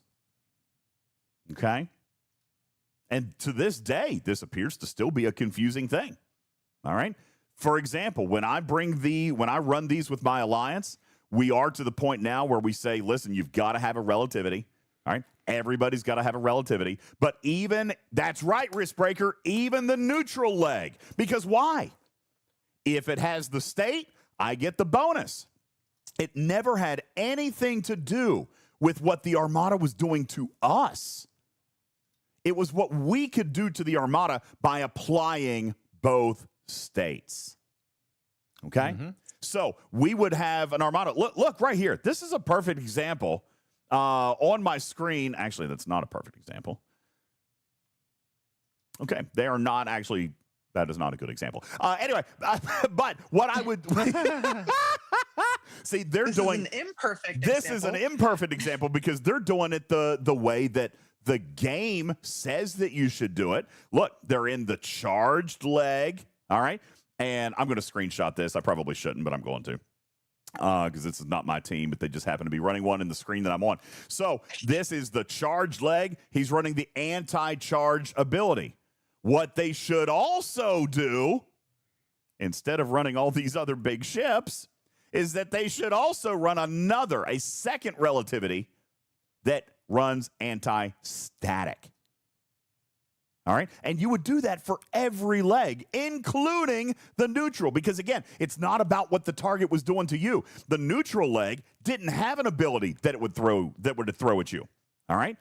It was about what you could do to the Armada. And if you had both states on it, then you were doing damage bonuses. You were getting the benefit of all the relativity research and all of the DTI favors. Yes, you still apply the state, because what happens from the DTI favor then was just like hull breach. If the target has the static state, then you get these bonuses. If the target has the charged state, then you get all these bonuses. So what if the target had both states? Then you got both bonuses. You got it, Voltron. Run both states, both abilities in everywhere. all three legs. All right? That was how these things fell. Okay? Now, Dragon Keeper says, so a couple questions. please, yes, Tarpy, this is great. Go. So why would you use a relativity rather than a really, really big ship? So Relativity has the abilities. All right. The Exos don't work against Krenim Formation Armadas. So if you want to do a proper loot share, then you would want to run all relativities, because relativities were the only way to get the abilities active. You got to remember, against the Formation Armadas, Exos did not work. So that's reason number one. Reason number two was loot and reputation. We just talked about this just a moment ago. Look, these targets have multiple loots. One is the temporal wreckage that you need for the refinery, but they also had a currency called encrypted intelligence. This encrypted intelligence was the reputation that could be earned. Well, what did the relativity have? The relativity had an ability that not only increased your damage against Krenim invading entities by 250,000%. So again, not the Formation Armadas. But it would also increase your encrypted intelligence gained from the Formation Armada by 645%. It was all about farming reputation. Okay? This is, Voltron, very much like Stella.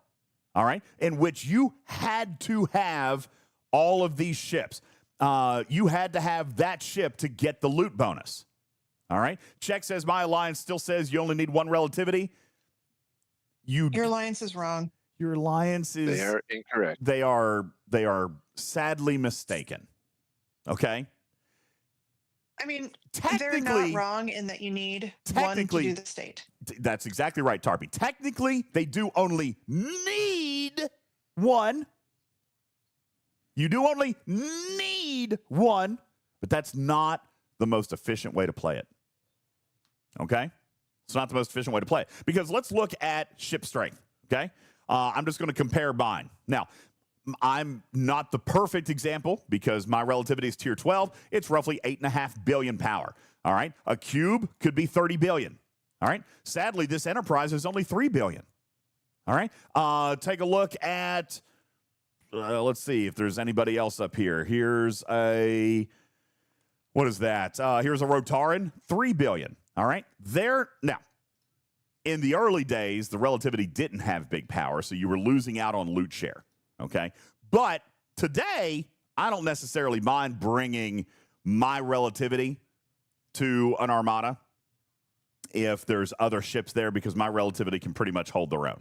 All right? I would actually be considered, crazy enough, because I'm squishy, I would actually be considered an anchor for one of these today in my alliance. All right?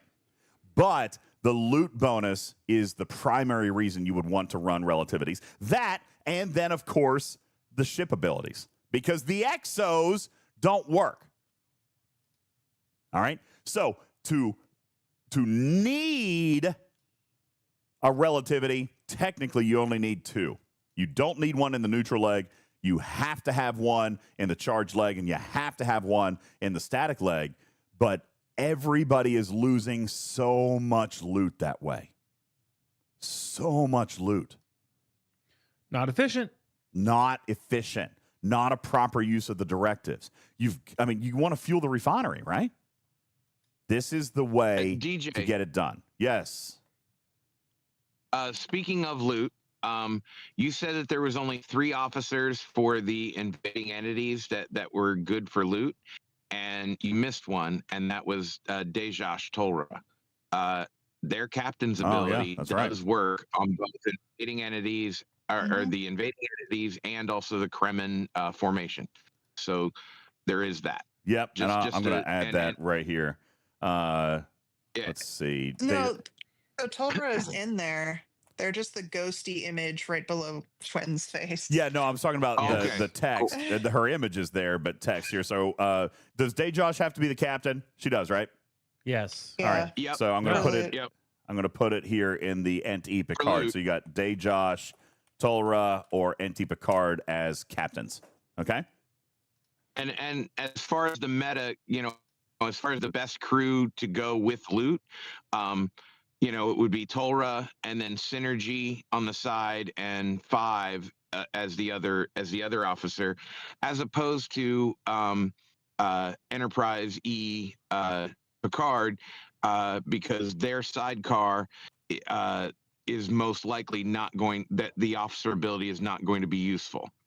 They get the same amount of loot, but you're losing out on at least bringing something that might be useful, like Tolly on the side or beer on the side. Riskbreaker says it is questionable. With power, you could hit higher and earn more loot. Possibly. All right. I'm not gonna say that is not possible. But the relativity is in its own right pretty stinking ridiculous. All right. It was designed to fight these Krenim armadas. So you can. Indeed. You can. All right. But remember, you've got a bunch of research. All right. It's not just in the ship ability, but you've also got DTI research and favors that will allow the relativity some significant gains against formation armadas. Okay. Let me see if I can find the research tree super quick. It's deep. There's Voyager, Vindicator. The loot itself is like 1,000% plus, isn't it? Yeah, it's big. Yeah. It's big, guys. 1545. Is it late in the tree? Something Here like we go. that. Here we go. Krenim invading entity loot. Oh, that's invading entity. Hang on. Here we go. Formation. Look here. Formation shield repair. Formation shield mitigation. 10%. Basically putting half of it. Here's Krenim formation loot. 1,000%. It's a lot. 1,000%. And then formation armada damage from the relativity. 2,500. Well, that's actually universal. 2,500%. Okay. Krenim. Let's see. Krenim formation. Isolitic damage, which that looks like that was a prime. Here's temporal. Yeah. So you've got a bunch of. Blue Mini says, who's punching up 1,000%? That's the research, bro. And Relativity. That's pretty easy to get at like tier 5. Yeah. It is pretty easy to finish that one. So Kill First in the chat, I want to read it before it scrolls. He mentions that the encrypted intelligence bonus does affect the total loot and not just your loot. So the more relativities you bring, the bigger the total payout and the bigger your share of that total payout is. That's right. And It's huge. You're absolutely right. Yeah. Absolutely right. So think about this. If my loot share, you guys saw my relativity. If my loot share is 645%, and I've got 3 other relativities that were equal to me in that same leg, then we're now 2,600% loot bonus. That's a stupid bonus. Yeah, it's good. So, Dragon Keeper Dragon says Keeper? if you can win them with just those ships, well, we just showed you the research. Listen, the relativity is extremely, extremely capable. I mean, it was And made for this. didn't Matters and Putts do a whole crewing thing that we can link back to? We where absolutely there can. was like a with how to be able to punch up so long as your ships can get there. That's right. And even in my alliance, that warp ended range up- continues to be a plague for some players. So, right. Now, again, I don't want to revisit this conversation either, but formation armadas do require a little bit of coordination. You've got to make sure there's enough players online. Sadly, I don't get to run 70s. I don't think I've ever run a 70. We just run the 60s and 63s, depending on who's online. What? I don't have we don't have enough players that can reach. All right, so we usually You only just need one. I solo them. Matters. Shot it. With 3 relativities Matters? What? No. I just do it for the wreckage. I don't worry about the other loot. Well, that is also Well, there you go. inefficient. I can do. That is also inefficient No, it's and not. weird. Yes, I it is. solo one leg. Don't call and that him gives me, weird. like, enough of What's the wrong with wreckage you? I said to that's do like inefficient. a month's worth of pulls, and then I can just worry about helping my team the entire rest of the month when I'm around and when they need me. You So can't don't use. care When about the I'm big running goals, low what on you're wreckage. saying. You don't care about the Tri-Wizard chest. So like that is why you're doing it. You just want the other Well, no, stuff. I You don't care about throw the mega chest. like I throw one launch away, not worrying about the Tri-Wizard chests, because it gives me so like bonkers amount of loot that I'll never I don't ever have to worry about the wreckage pulls. And Okay. the rest of the time, I help them taking out the 3 legs and whatever if they need me. But yeah, you just Valid solo on it. You're- perspective. 2 things that I want to point out about that. All right, it's a valid perspective if you don't care what he calls the Tri-Wizard chest, which is the formation victory chest. Now, the reason that this is super important to a lot of players is because it's a significant source of rare and epic G6 blueprints. Okay? If you are not level 70, then this is a significant credit saver and or latinum saver. Okay? Count DeVille says, I've received 500 Crenshaw BPs out of that chest. I mean, it's not insignificant. Really, it's not. Okay? I also earned a great deal of galactic acclaim out of this chest. Yeah. Okay? Big So there is a sacrifice to doing it that way. Now, for me, let's say for me right here, right now, today, I don't need any more G6 ships.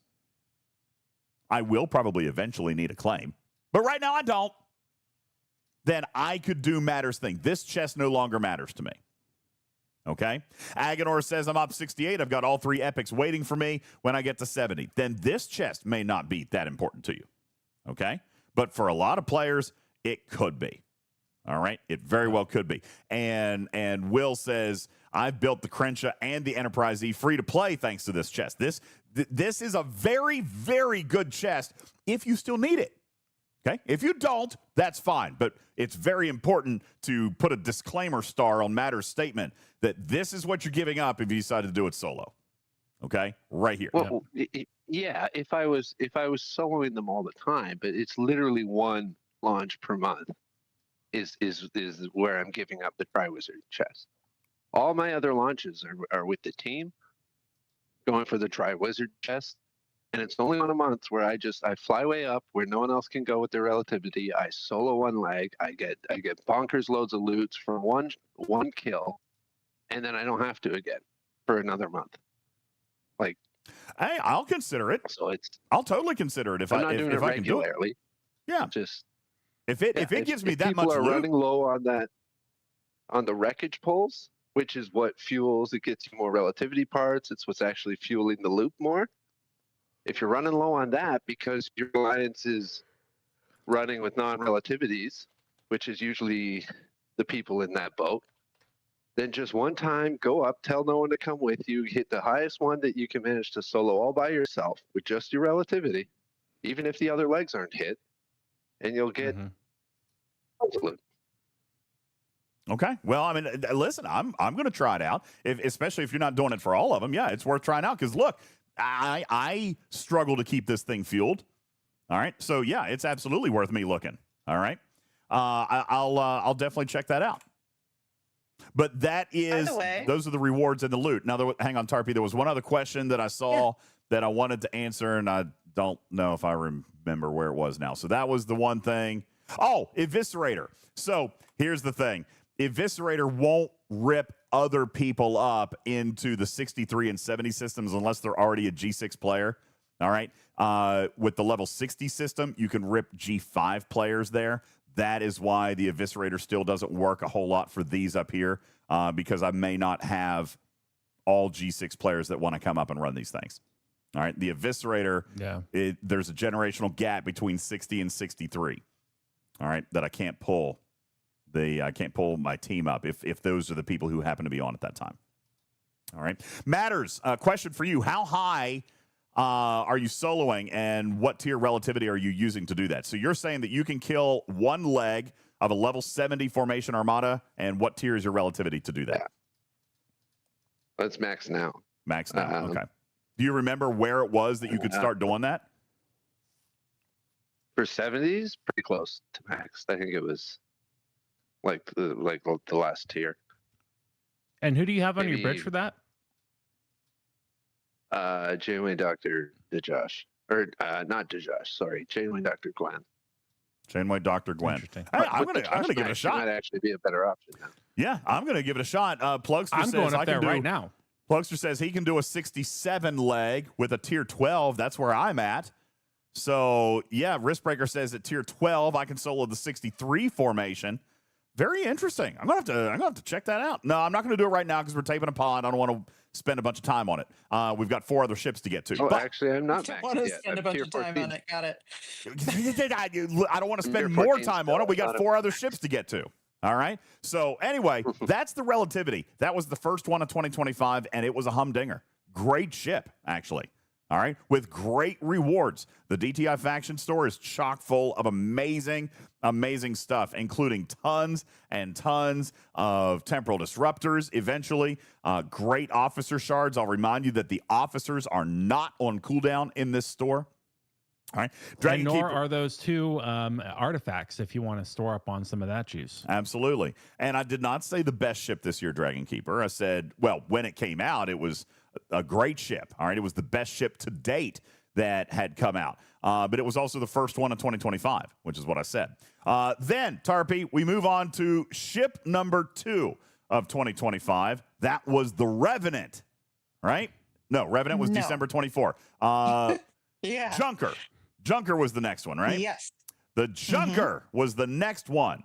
Putz, according to my notes, you are teaching on the Junker tonight. What do players need to know about the Junker? At what tiers does it become usable in certain places? And what is important, or is it important, to tier this ship up? Well, I'm going to go backwards and say, yeah, this is probably one of the most important ships to tier up. It is the one ship that when I am doing it, I tier it up and I put in the parts as I go. I do not hoard on this ship and wait for the monthly event that we've been having for ship parts. You know, the higher the tier this goes, the better it gets along the way. And it just keeps adding different tools or different hostiles or different grinds that you can make easier. I would say that I think it was tier 4, maybe tier 5, that the beam was good enough to kill hostiles in the way in 50 elite in the 50 elite waves with the beam, even up until round 5, as long as you kept up with your research up to that tier and up to that level, with the specific research for the Junker. And as far as crews go, it really, you mold your crew depending on what you're doing with it. If you're going to beam and that's all you're going to do, then you want to get to that system the fastest you can. And so you may have warp, you know, or you may want to have loot crew if you want to get more loot from killing them with the beam. But then you could also, depending on how, you know, where you're at, if you are G4, G5, then even earlier, it may become the ship that you can also grind with as well. So you can be in a system of whatever you're grinding, and instead of having to use your Enterprise, your G5 Epic, you might be using your the Junker. That probably happens around tier 6, tier 7. I'm just now getting to that point where I'm right on the cusp on whether or not my Junker will replace or step in and be a daily grinder. The crews for that are the same crews that you would use if for whatever hostile that is. So if you're going to the mirror universe or you're going wherever, you're crewing for that hostile specifically. In waves, it depends. I know it has a big bonus, and Karkin probably can speak on this a little bit better for even some of the earlier tiers. But I personally, some variation of Savick. Yeah, some variation of Savick. Go ahead. Okay. Well, however you're going to maintain your other ships and break up your underdeck, you just have to worry about where you're putting what. So you always want to maintain your hull breach, crit chance, activations and those, but whether or not you're going with a full out beef of Savick with like a Picard Beverly or a Pike Moreau or spreading it out and going something like just to maintain all those, like a Gorkon, Savick, Riker or something, I don't know. Different setups. And Gorkon, Savick Chang, Savick with your setup under deck, maintaining your crits. I don't know. Lots of different ways, but Savick is inherent in the middle of it with her bonuses against waves. Absolutely. And Savick is an officer that is available right now. You can use some of your loot. I don't remember if it's from the Ferengi Battle Pass or if it's from the Ascendancy. But right now you can go and get Savick shards. She is probably the number one officer if you are struggling in waves, whether you put her on the Junker or whether you put her on a different ship. But she's definitely got to be in your crews for waves. As far as going above tier 7, I can't speak about that because that is where my Junker is currently. So taking a look then at the Junker capabilities, just on the ship itself, it's going to give you the different amounts of base damage that are available through the beam at each tier. All right. And this is going to be used anywhere in the game. But then you've got research. All right, in the research stream for the GS31 that will increase its capability on top of that for wave defense. And that was where this ship was introduced, was for wave defense. All right, and I'm seeing in the chat, and I don't remember exactly what it was for me, but yeah, here's some of the Junker research. The multi-target gravitational blast. This is going to give you additional targets because remember, it did start with 3. Then you did the free research to get you an extra 2, up to 5. The gravitational blast field research is where you increase the Junker's blast damage against wave defense hostiles, and this is going to be in addition on top of what the ship itself already is giving. All right, so this was very, very important research for wave defense. And the chat is saying that usually by the time you got to around tier 7 or tier 8, you could clear every hostile from a G5 elite solo wave defense. By the time you got to tier 8, you could clear the final hostiles on an elite G5 wave defense, which is very, very important. All right. You could clear the elite G6 wave defense when you got way, way higher, I think close to max. All right. Now, I also saw the question in chat about the cooldown. Does it shorten as time goes up? Obviously, yes. This is, see, I was prepared this time, Riskbreaker. This is the Junker guide as prepared by Jules and Blue Mandalorian and Quasel and the rest of the lab.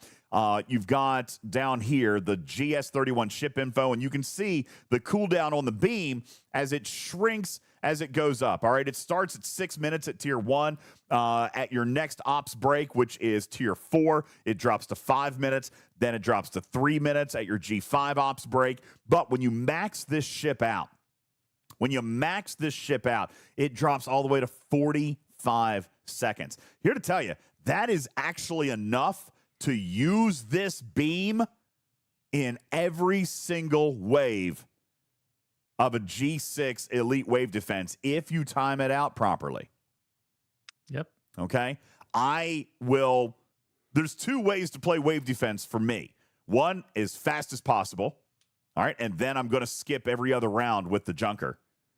But I will sometimes actually let it take about 4 minutes because I'm going to hit my beam, and then I'm going to wait for those last 1 or 2 hostiles to get closer to the central entity so that I can work that cooldown. And then I'm going to go to the next wave. That's right. Then I'm going to go to the next wave. I'm going to pop it immediately. All right. And then I'm going to wait for those last 3 hostiles because there's 9 hostiles. All right. I'm going to let those last 4 hostiles get closer to the invading entity. All right. Work that cooldown. And I'm going to kill those last 4. Then same thing for the next round. And then by the time I get to wave 5, I've got 5 hits on my central entity because of the free prime that is now available. And I can kill 5 ships with my beam. Again, there's only 9. So I'll come into the final wave. I'll immediately beam 5 of those targets, and I'll let 4 of them just go ahead and crash into the central entity. Who cares at that point? And that's a little bit silly, but I do it to save on repairs. Why pay repairs on anything? I mean, those hostiles are going to damage my other big ships. Why incur the repair? I don't need to. Just so it's said, you don't lose any loot by not being perfect. Absolutely as long as you survive, you get the same amount of loot. And what does the GS31 give you? Well, it gives you boatloads and boatloads and boatloads of ship parts, and it actually helps with officer shards pretty decently as well. Taking a look at this particular screen, this is always a little bit overshadowed, mainly because the Reliant does so much better with officer shards. But this is in the graphics room as well, 9:49 p.m. Eastern time. You take a look, you're averaging between just starting at tier 10, you're averaging 3 epic shards a day. You're going up to 4 epic shards per day by the time you get this thing maxed out. Now, that doesn't sound like a lot compared to some of the other sources that we've got, but 4 per day, every day, along with possibly 1 or 2 rare shards. All right. This thing will pay almost guaranteed shards every single day, every single time that you pull this thing. Of which officers? Of which officers? Section 31 George O's probably one of the best. You got Enterprise E. Riker in there for speed. You've got Captain Rachel Garrett, actually Lieutenant, I think, in this version. Rachel Garrett, who's an amazing loot officer. And you got Una for speed. All right, so you got 4 out of 5. You got Zeph back there. I'm not a huge fan of Zeph. I use him, all right, but he's not crazy to my gameplay. All right, but you've got 4 pretty viable, pretty important officers in this chest out of the 5. Section 31 George O being very important. Rachel Garrett being very important. And then who doesn't want speed? You got Riker and Una.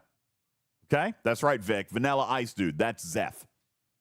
Okay, but obviously, Vanilla Ice Dude. The biggest takeaway is definitely ship parts. That's the big takeaway from this thing, because at max, you're actually earning 215 rare ship parts every single day.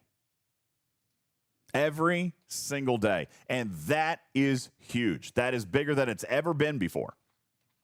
Okay? So, and the number of uncommon ship parts, I mean, that's no slouch either. But uncommon was not our main bottleneck, but it is certainly important now that we're going and backfilling some ships now. All right. Ben Size says solo waves are boring. I don't know. I mean, I'm kind of like Canine Tooth in that regard. I like solo play. So solo waves are actually most exciting to me. I like those. I like those a lot. Nobody ever doubted that about you. I know. All right, so the cooldown does shrink. Your generational gaps are at tier 3 and tier 9. And honestly, right at those caps, you're going to be able to finish your waves. All right. It gives a lot of flexibilities. It makes solos. But listen, people use the Junker for their dailies. People use Junker for armadas. It's got an incredible, as you mentioned, has incredible hazard research for G6 players. All right. I use this ship for almost everything in G6 space right now. And I like to beam miners with it sometimes too. All right. Be right back. That kid's out of bed. All right. So that's the Junker. Any questions on the GS31, Tarpy, before we move to the next specialty ship of 2025? The only thing I would maybe say to add is your recommendation for whether or not people should buy the Prime that you really enjoy that comes with it. The Prime that I enjoy that came with it, which was Prime Start. Starts. You know, Yep. This is a good one, guys. This is a great Prime. This was a GS31 Prime built specifically around solo wave defense starts and Borg polygons. I don't necessarily care about the group formation directives here, but I do very much love this Prime. I love this Prime. I love this Prime for materials, actually. Okay, two things.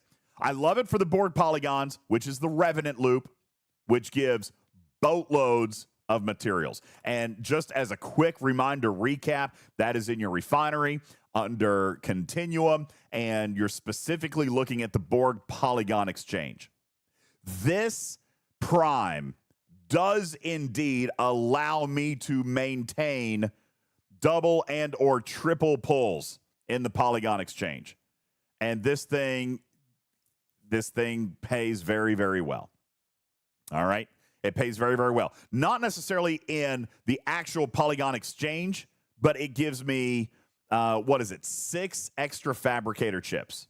All right. 6 extra fabricator chips for me to use over here for boatloads and boatloads of uncommon and rare G6 material. 1 fabricator chip, for example, would get me 400 G6 rare and 1,500 G6 uncommon. As you're progressing and trying to build ships, this is, well, even research. All right. I'll tell you right now, I am still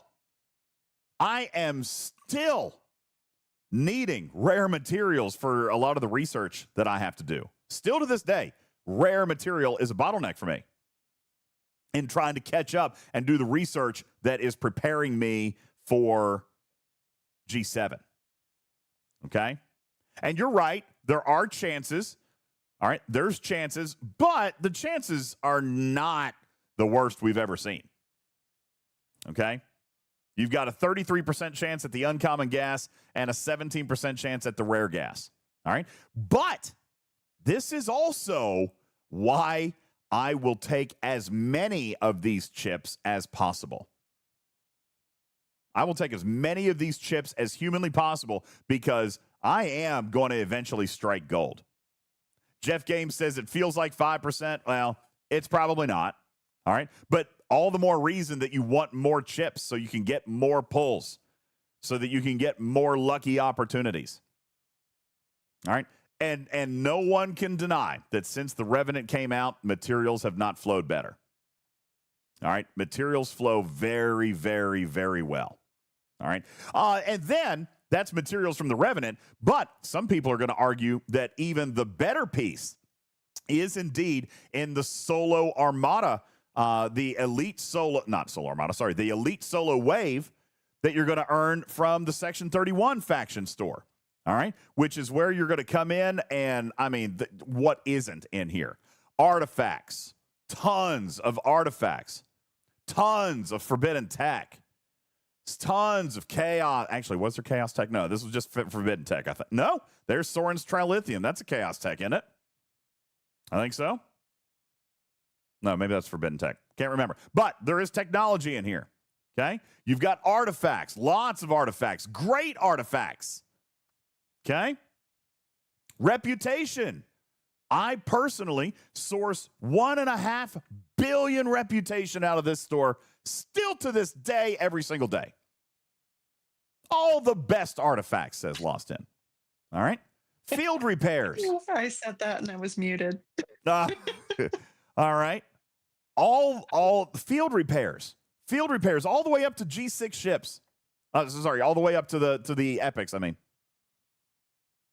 No, rares. G6 rares. Okay? Dolomite Prime particles. And Syndicate DJ, XP. Hang on. Not done. Okay. I'm still going Sorry. down. I'm still going down the amazing list of rewards. And officer shards. All of the strike teams, which, by the way, now are available in transporter patterns, but they weren't. And by the way, that's only the epics. No, they were not. That's only the epics too, by the way. You've got all the strike team rares here as well. Okay? And by the way, you can see on your screen, yes, I still am pulling basic resource packs. As you should. That's a waste not to. It is. It is a waste not to, because we need resources. I need so many resources. I need all the resources. What we need is the best we need a resources. collect all button for all of these. Oh my God. They're all the same thing. Why do we not get collect all buttons for everything? Why just the refinery? This is another refinery. I know. I really want to collect all in this one. I hope they're working on it. I've begged and begged and begged and begged. But you can see on your screen, and I'll apologize to the podcast audience, but there are a ton of bundles that I refine out of this thing still to this day, every single day. Your ship parts, well, that doesn't count for the loop, but ship parts converters in here as well. All right. So yeah, all this stuff that is available, and that all comes from the currency that you can earn a lot more of if you have Prime Start. All right. I'm not trying to sell it, but I'm saying it's a very, very valuable Prime. Any other questions, Tarpy, before we move on? If you don't have Prime Start, what are you even doing? No. If you don't have Prime Start, how do you play this game? Stop it. It just So I have a makes it question. better. Hey, Putz. Yeah, the question is compare the Prime Start, right, for $100. Compare that to how many wave battle passes is that, like which is better? Like, what if, spend the $20 every month for a wave battle pass, or buy that once for $100? Like, where's the break even point? 5 months. All right, right at 5 months. Okay. So with regards to wave defense battle pass, it will source. We did this breakdown on a show one time, and I did not save the chart, so I don't have the math to actually show you. Okay, but wave defense battle pass, if I'm not mistaken, the elite track only will get you, I believe, 7 starts. Okay, Prime bundle, or the Prime Start, actually gets you 15 over the course of a month. Okay, so there's one. However, you're still spending $20 on that battle pass, and that battle pass will typically have officer shards in it. All right, so that is something that is worth you considering, possibly. For example, if we look at this month's Wave Defense Battle Pass, there's some officer shards in there, and that may weigh in on your decision. I don't buy Wave Defense Battle Pass anymore because I have Prime Start. All right, even though there's Section 31 George O shards in here, that would be worth it to me. Typically, it would be. All right, but I just don't. All right, I don't want to spend $20 for 10 George O shards, because that is the only thing in this tree that is valuable to me anymore, or the officer shard. That's still, I would encourage you to rethink that. $20 for 10 of those shards is worth getting. I know, it probably is, but the question was, what is generally better, the Prime Start or the Wave Defense Battle Pass? This is a pro-con scenario. All right, you can. Hey, Lady Trader, thank you for the follow. Crypto Knight, thank you for the follow. Welcome into the litter box. Appreciate you being here. That is the differentiating factor. You get 7 Wave Defense starts out of the elite track of the Wave Defense Battle Pass, but it costs $20. I get 15 out of Prime Start in the same amount of time, but it does cost $100. So actually, I said 5 months. Putz, that is incorrect. The correct answer is 2.5 months. Ooh, that's true. It's 2.5 months. And if I discount the officers, if I'm not looking at the officers, okay, if I'm looking only at wave defense starts, then I will have earned the exact same amount in 2.5 months by using Prime Start. And then I don't ever have to buy wave defense anymore. So wave defense, I will buy it 5 months to equal the amount of the Prime. But in 2.5 months, the Prime will have given me 5 months worth of wave defense starts. And then I never have to buy it again, and I'm getting 15 a month every month thereafter. And I'm also getting 15 polygon starts every single month. Mm-hmm. And that's huge for materials.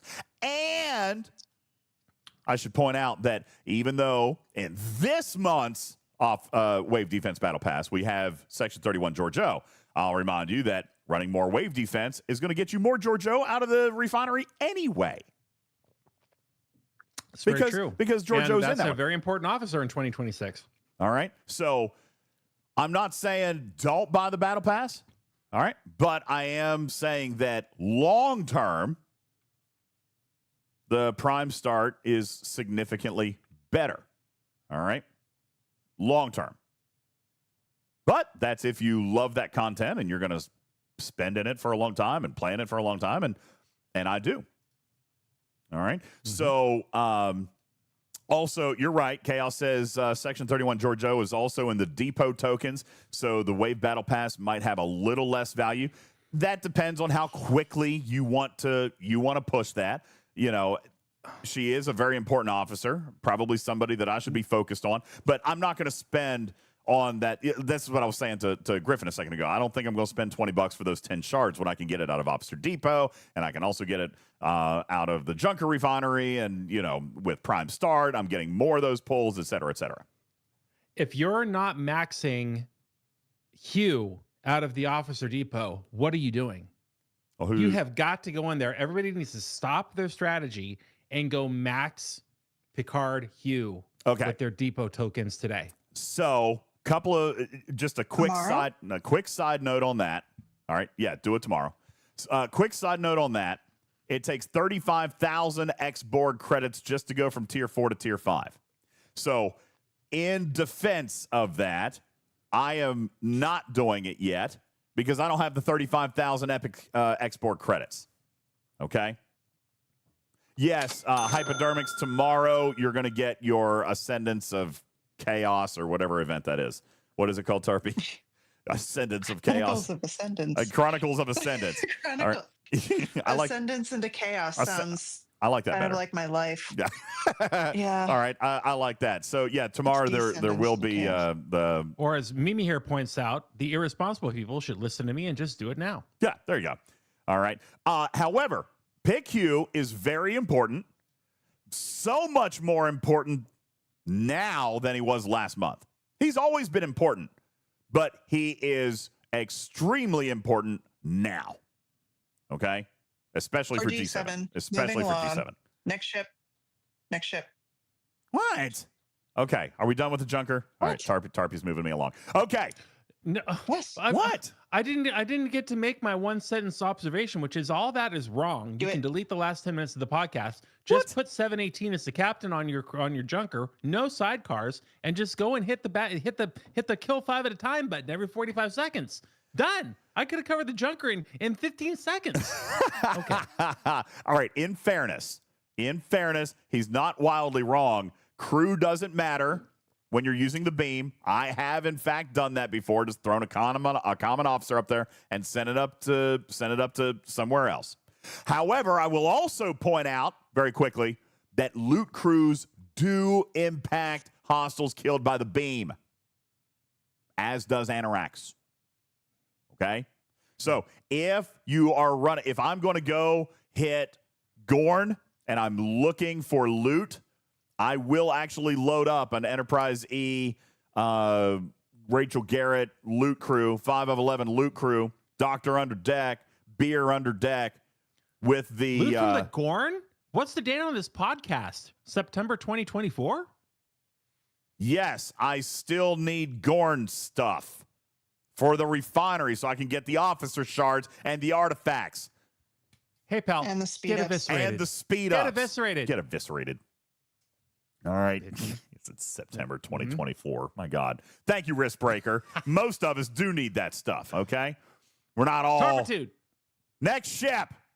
All right, what do we got? What's next? The Reliant Wrath of Khan. Amazing arc. Great arc. Best arc all year. Best arc of the year. Best arc of the year. Most reward. Congratulations. It might have been best arc of the last 5 years. All right. Absolutely ridiculous. Very grindy. Very rewarding. All right. We're talking a completely, utterly maximum potential ultimate rewards. All right. All right. An amazingly awesome grind. The free-to-play Fleet Commander Khan upgrade. Free-to-play grindable maxing of Khan. Free-to-play grindable Joachim unlock. Free-to-play grindable Joachim max. All right. Literally everything about this loop had no real time gates. Officer sourcing. When you finish this loop, when you get this thing maxed out, do you want to know it will pay you 83 officer shards a day. It does? 83 officer shards a day. I don't think I get 83 a day. Well, let's show you how you can. Recruit bundles, okay?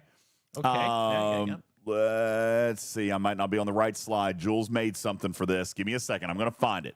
Augment. I will play along in the game while you're on the spreadsheet so I can correct you. It's not a button, so you should be able to find it. Okay, Tarpy. God bless. All right. I'm gonna have to find it. Somebody clip that sound effect. No. Sounds like a Swedish turtle chef. on its way to hump your head. I'm gonna need Jules to remind me where this is. I know it's in this chart. There is no music. I know. Time out, everybody. I'm looking for it. Where's Tiger when you need him with another I great need arc Jules. like this one, though? I need Am right? Jules. I need Jules. Jules is busy. He's busy recording a podcast on the other channel. Jules! He's Griffin. Anyway, I can't find the chart, but it's 80 hostels a Which day. chart are you looking for? It's 80. I 80 was looking. hostels. Sorry, 80 officer shards a day. And I can't find the. Yeah, Reliant tier of gift. in the Exile faction store. In the Augment faction store, yes. In the Augment faction store. Yeah, you can pull up to sure 80. it's not Yeah, 80. it is 80. It averages out to 80. Is You it some under days the you get more. recruit bundles tab? Okay, well, listen. First of all, I didn't need that tone first. Okay. Oh, I see. I see. In the common, I'm pulling 2 chests for a total of what? Number of recruit possible. Okay. Recruit rewards 3, and cost by bundle. 9. We're getting really close. I can smell it. So I got 31 on the common chest. Okay, so you're right. Yes! I'm sure you're right. 80 officer shards a day. And Lost In said in chat 17 minutes ago, yep, DJz is absolutely right. Thank you. Appreciate it. And which tab was it on? The recruit bundles tab. Yeah. Recruit. Weird. We need a better name for that than recruit bundles, obviously. Yeah, where else would you we need it expect in to the find key? recruit bundle information other than in the recruit bundles tab? All right. Should we have made a legend? Okay. Guys. That one was for Griffin, not you. You're the one offended? You can average. Although it is a 2-day cooldown on these things, is it not? The common one is one day, 19 Okay, hours. so it is a 2-day cooldown. 2-day cooldown, so not 80. Ha-ha. It's 76, and it's every 2 days. So still what? Still what? What? That's crazy. Okay? That's crazy. 80 every 2 days. I was contesting 80 every day. Okay, you might have been a little bit right. I still think that this is engraved in my brain, and I'm going to look forward to Jules coming out and telling me I'm right. All right. Kind of like how I'm gonna you look used to forward be to able to run a static and a charged thing at the same time on the ship, right? No, that was never a thing. That was never a thing. You are so wrong on that. Oh, I'm going to prove it in a quarter. I hope you do. And then I'm going to get Trader back on the show, and she's going to verticalize you. You are wrong. Just sit down and be wrong. You are wrong. Thank you. Anyway, all right. Jules will come out and tell us what the actual count is, because As it's soon as insane. he's done recording the other podcast. I mean, there's stuff to talk about. Okay. Now, anyway. Oh my God. There's stuff to talk about. So, Wrath of Khan, best arc. Okay. However, we are still looking at a ship that is not maxed for many of us. We are still working on ways to punch up. We're still working on ways to grind champions trophies. We're working on ways to earn the rewards for Wrath of Khan, for Joaquim and Fleet Commander Khan. All right. Got a lot of stuff to do there. So let's talk about crewing everywhere it matters. Listen, this one is still one that evades me. So let's talk a little bit very quickly. Let me recap the loop, and then Matters is going to give you a couple of different strategies. First of all, in Augment Space, when you're looking at the chart, okay, the goal here is twofold. You are wanting to earn Champions trophies. You are also wanting to earn common, uncommon, rare, and epic splicers. Okay? Those splicers, those 4 different currencies, feed 4 different refineries that pay 4 different other currencies that then give you 4 different sets of officers. It was a Mr. Tiger arc. There's a lot of currencies. He loves his currencies. Okay? Oh, Mr. Tiger. Mr. Tiger loves his currencies. Okay? Now, here's the thing. With the Reliant, it changed the number of champion trophies that you could earn. Okay? The Reliant increased the number of champion trophies that you were earning by killing the revenge hostiles. Okay? So, for example, we can look at the normal ships that you would go up and grind, which were just the hijacked G3 ships. They would drop anywhere from 10 to 50 champions trophies. But if you hit the revenge hostiles, the hijacked D7s, all right, then they paid 50 all the way up to 250. So even by using the Reliant, you were guaranteed, this is what was so beautiful. One of the things that was so beautiful about this is that you were guaranteed tier 1 straight out of the box to pay you more than what you could have earned if you were hitting the largest level 70 hostiles with a regular ship. Okay? So the Champions trophies are key to maxing Fleet Commander Khan. They are key to maxing Joaquim. All right? They're key to getting skill points. And honestly, they're key for some of the Wrath credits and researches as well. That's right, Killer.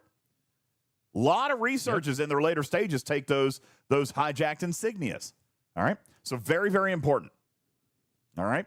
Dustin says, how close are you to getting a second Reliant? I have already unlocked my second Reliant. However, I've not started tiering it yet because I'm still working on tiering the first one. Okay?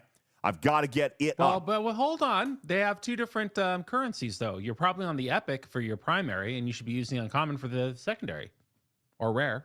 I'm on rare still for my primary, and you're right. I probably should go, and you're probably right. All right. I'm tier 10 on my Reliant as of today. Actually just went there for the event that's going on today. Wink, wink, nudge, nudge, hint, hint. Okay. Just tiered it up for the event that's going on today. As we speak right now. As we speak right now, live. All right. So I've got a tier 10 now. I am going to try to punch up. Now, there's two different strategies here, Matters, and I think you've got crews for both. The first strategy is to focus on the splicers. All right?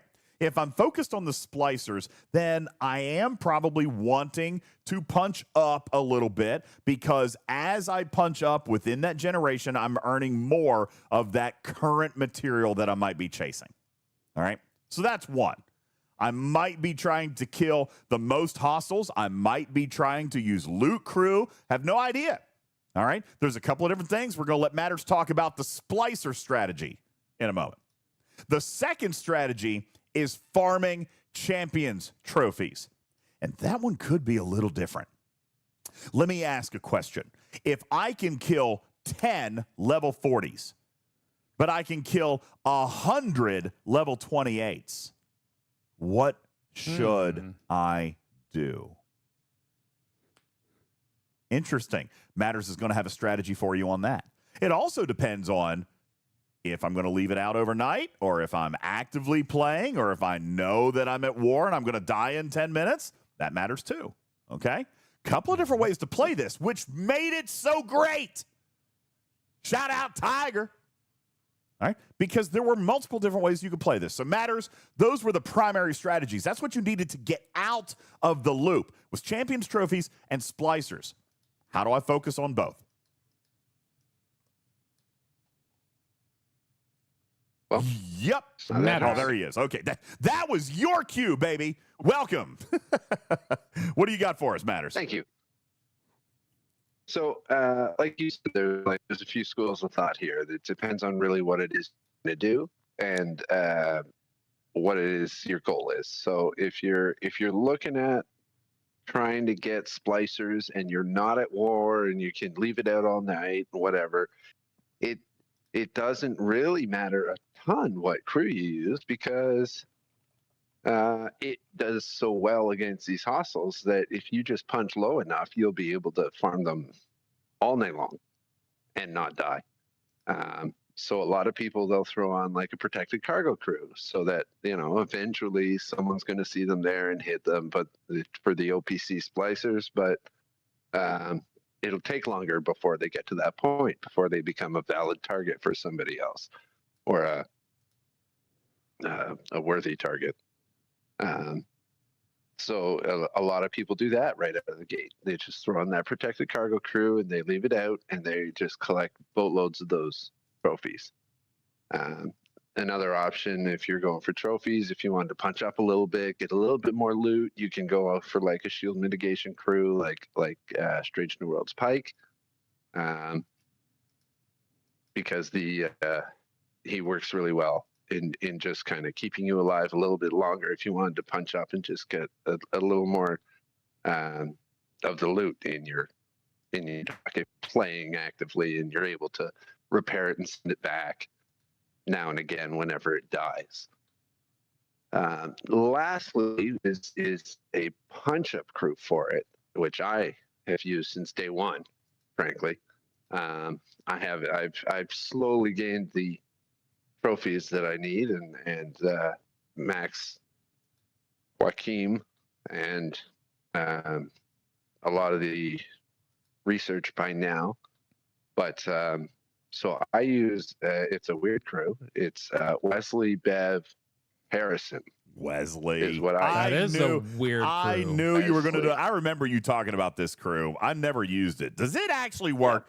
Yeah. Did Wesley Crusher finally find a use in this game? Absolutely. So right now, as soon I will stop using it, because right now my Reliant is tier 10, and putting Wesley on the bridge triples my damage output. Wow. Wesley with Bev still triples my. This thing's like a Franklin with even worse base damage. Like, it has just garbage base damage, and the bonus it gets against these hostiles, unlike other specialty ships, is not a base damage increase. It's an isolytic damage increase. So a stat damage officer is then multiplied by the massive isolytic damage that it gets, to give you bonkers good damage. And you can use. See, what had happened was Matters and Putts traded places tonight. Oh, yeah, that makes perfect sense. Yeah. Let's try again, Matters. Oh, is my headset all messed up? Oh, yeah, you've been quiet for like 30 seconds. It's a Wi-Fi issue. We're losing your Wi-Fi. Yeah, what was that crew again? Throw it back out there. Wesley, Bev, Harrison. Who you running under deck? Or does it matter? Well, standard lineup under deck. So you're going to want to go with Torres, Harry Kim, because it's an explorer. You don't need burning. You don't need Neelix. You're killing these things like first round, first shot kind of thing. So pick Hugh. No need for him either. If you punch up even higher and you're taking a few shots, then you could throw in like Watt Carroll to mitigate the damage you're taking. But Carol Marcus, or not Carol Marcus, Chapel is great too. Her isolated cascade is multiplied by the big isolated damage you get. Other than that, it's mix and match as you please. I mean, there's no one. Hugh, if you don't have other goodies on the ship to get your crit chance up to 100%, he's a good option. And then after that, really, your best bet is just attack stat officers over any other low deck abilities.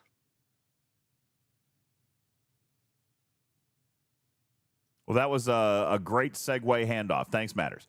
Now we're losing internet signal. I see him turning red in the chat right now. So I don't know if he was quite done on that. Do you guys have any other questions? Because we still got 2 more ships that we want to do, and we were supposed to end 20 minutes ago. So Reliant. I blame myself. Oh, there we go. That sounds a little bit better. Okay, I'm on speaker now. Okay, great. So let's recap these crews because we lost a little bit of that. What do you have for farming splicers? For farming splicers, See, this is no better. Oh, you have terrible internet just like Putts. All right, welcome to Ohio. Just say the names of the officers only. Go. Sorry, Wesley, Beverly, Harrison is the punch-up crew for splicers. And to be clear, that is Wesley with a W, not Leslie with an L. Wesley Crusher. Wesley Crusher, Beverly Crusher, and Harrison. All right. There you go. And for Champions trophies, doesn't necessarily really matter, I guess, right? No, yeah, like protected cargo crew. Protected cargo crew for Champions trophies. And by the way, just so you know, the Champions trophies aren't what you're protecting. Those come in loot chests. You're just going to protect whatever splicers you're able to earn at that point. All right. Okay, That is Wrath of Khan Reliant. All right, one of the best arcs of the year and probably multiple years. Let's fast forward to the next one, which was the Serene Squall. Now, we did the Serene Squall on the last show, so I don't want to spend a lot of time on it, but just given that this is a show all about the specialty ships, let's kind of recap that one super quick. Matters. Serene Squall is for one thing only. It is mining epic transigen and farming Suliban revenge hostiles. All right, that is it. You can do 2 different things with it as far as crew. You can use Disco, summon way, way, way up into the deep systems of epic transigen, and you're going to want to, at that point, probably use just protected cargo, right? Save as much as you can get. There's one mining officer that affects transigen. Happens to be Dixon Hill. That's literally it. Everything else, you're probably going to want to dump into protected cargo if you're going up to the late 69 and 70 systems to mine epic transigen. However, if you're going to mine down in the system where it will also spawn your revenge hostiles, then I actually like a Strange New Worlds variant. All right. My Squall runs with Spike, Sam Kirk, and Scotty. It's a weird crew. I particularly. Now, DJs, what about DeChalk though? What about DeChalk? We're talking about mining transition speed, correct? Because that's his whole point of his officer ability. But it is only by 7,500% at rank 5. Are you saying that's not relevant based on what you're already getting from the bonuses? I think that Yes. 70. Yes, that's exactly what I'm saying. All right. Just making sure. Yeah, 7,500%. And by the way, DeChalk doesn't work on epic transigen. He's only on common, uncommon, and rare. So yeah, and he works on epic and transition. What are you talking about? Are That's you false. sure about that? Hold on, let me double check. I will check his thought. I'll look at his officer stats. I'm sure he does. Where is? Yeah, uncommon, rare, and epic transition mining speed by up to Where's mine? 7,500%. He must be out on a ship somewhere. I don't even see DeChalk. Why don't I see him You in don't my need to. officer carousel? That's weird. That is actually super weird. You can find him alphabetically under S. They did everybody a favor and moved him to the end. Right? What does that No, mean? I must have it. I must have him on a different ship. Yeah, I'll bring Lord it of back on. Chaos says that Epic was added later, like the building, and I do remember that. But yes, I'm okay. sure that Epic does work. Yeah. Okay, good. I didn't remember that. So that is an officer that you could use there to help with epic mining, epic transigen mining. But if you're going to be hitting the hostiles, then I do like a Strange New Worlds variant here.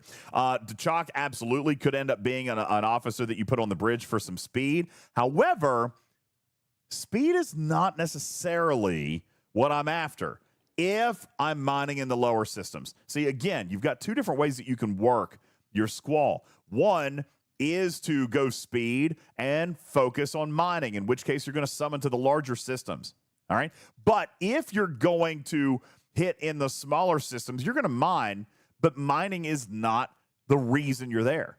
The reason you're there are for the Suliban revenge hostiles. And therefore, you want to keep more of a hostile killing crew for the revenge hostiles down there. Now, you can do mining speed down here, and you could end up dying to your hostile or having to punch down so that you can survive against the hostiles for the duration of your ability, which is basically 1 hour. Okay? So that is what you're trying to balance here, is the fact that you want to be able to kill the hostiles that are going to show up in the system. Otherwise, you could go high, right, to a system and mine. And that's where you would focus on speed and or cargo. All right. So I was looking for DeChalk. I still don't see him. SNW to Chalk. There's something going on with my carousel. That's really weird. Or sort by the ship. Yeah, but all my ships are now home. The carousel is buggy, says Omicron. Yeah, I hadn't noticed that. I do have DeChalk unlocked. If you don't have him unlocked I'm pretty- by the I- actual hold on. number of I'm shards Pretty sure I have him unlocked. that he's Yeah. supposed to have, you there might he not is. see him. No, I've got him unlocked. Yeah. Anyway, here's the ability, and it does say epic. All right, common, uncommon, rare, and epic by 1,000% at tier 1. So you could use that. I don't know. I don't think that is something I'm going to throw on the bridge. Although now that it does include epic and that he's a synergy officer, let's see how that would actually factor in. No, see, I still don't like it. Makes a difference. Nah, I still don't like it because he's a tactical officer and he doesn't give Spike full synergy. So I feel like, he might be is he on an away team? I didn't even see that. So that's possible. All right, DeChalk is gone. So, yeah, that must be. He's on. No, there he is. What? Stupid carousel. Stupid carousel. But see, now I lose 3% synergy on Spike.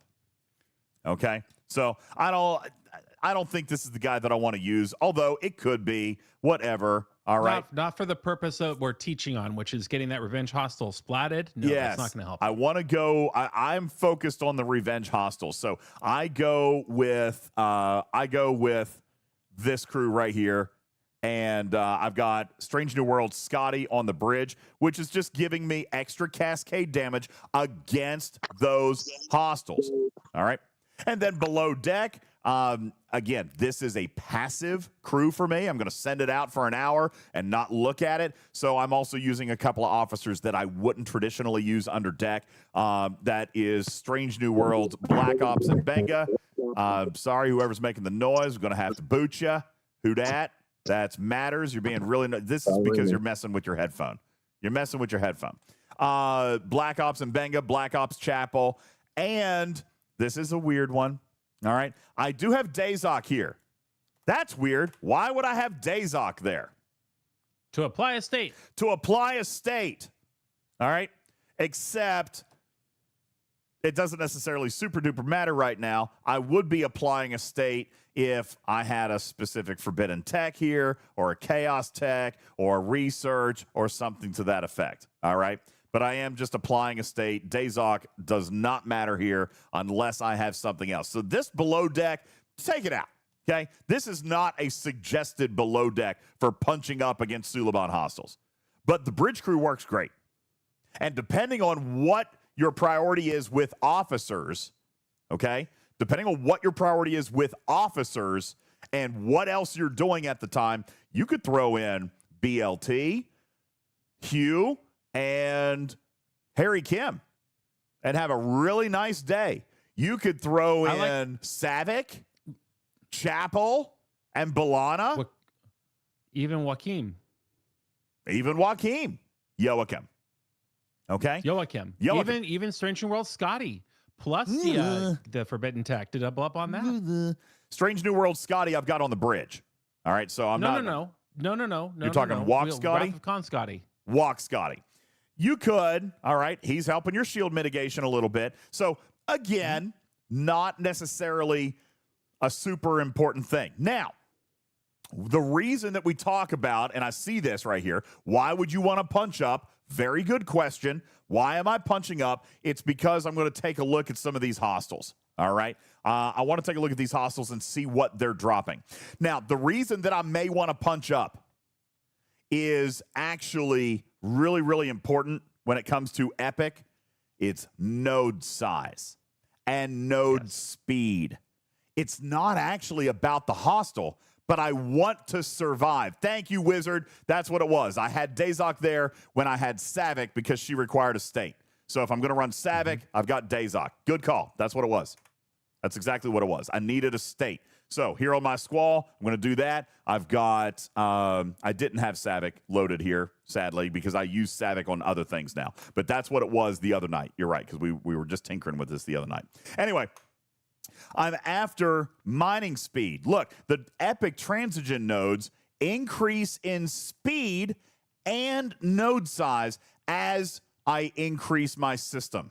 All right, as I go up. But I still have to survive for 1 hour and what is it, roughly 10 minutes? I still have to survive for that period of time that my ability is active. All right, and that ability time also scales. I'm pretty sure. Let me find it. Can't actually see it. You're right. Yes. That automated defense duration will also increase with tier. It looks like we don't have the full data on that right now. I should probably be going back and filling this in. All right, but we already talked about that, Mimi.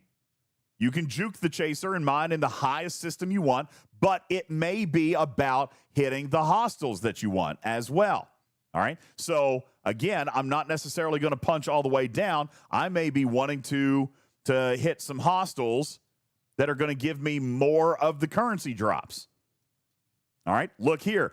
The higher the hostile that I hit, the more of the currency that's going to come in the chest. And that currency that I need in the chest is also a refinery fuel.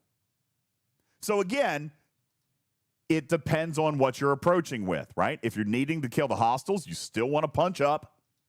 If you're wanting to mine, you're going to punch way, way up. And you might not have to kill those hostiles, but I still want to get the most currency that I can for that hour that it's there, Mimi.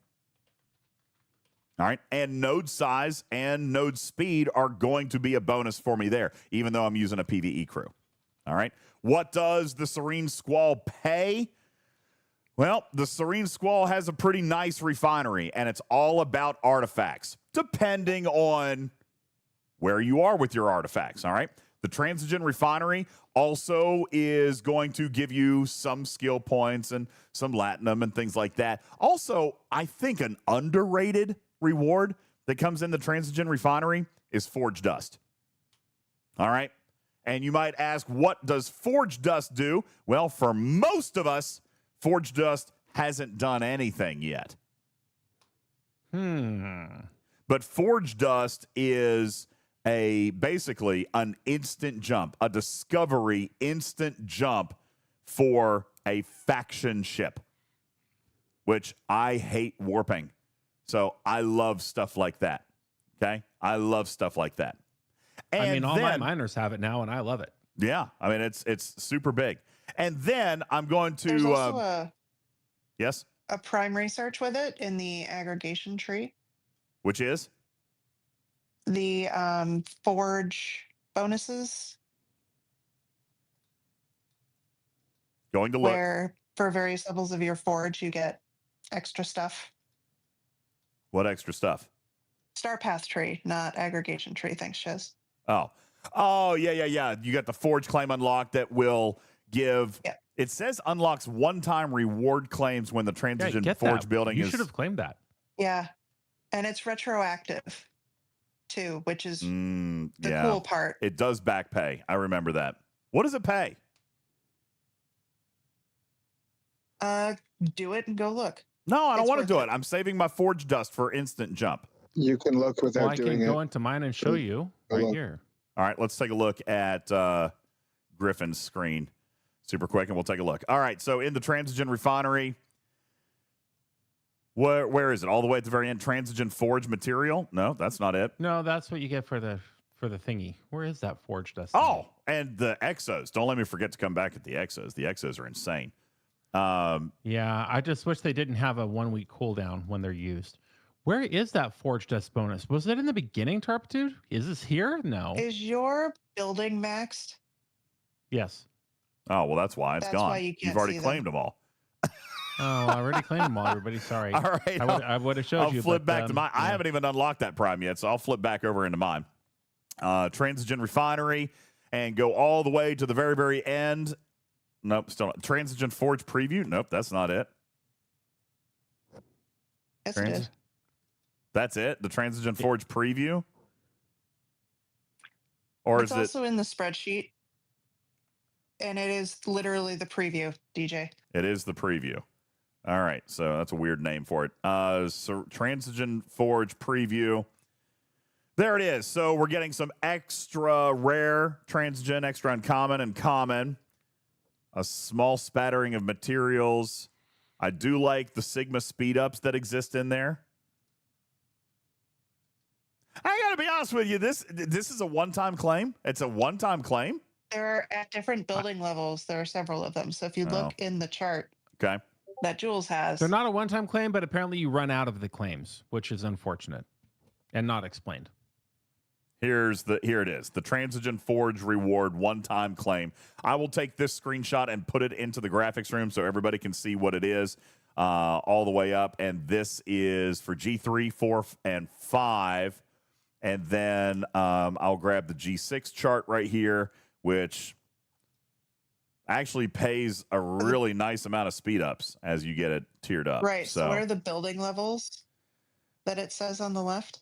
Those are every decade. So level 10, level 20, level 30, and then depending on what your generation is. So if you're a G3 player, it gives you what you're getting at levels 10, 20, and 30. If you're a G4 player, then it'll give you the same information at levels 10. So it's only a decade bundle as well. You're getting one time per decade. See, I got to be honest with you. Me, myself, I'm going to find better worth in saving my Forge Dust for several jumps, for instant jumps. I'm looking forward to that.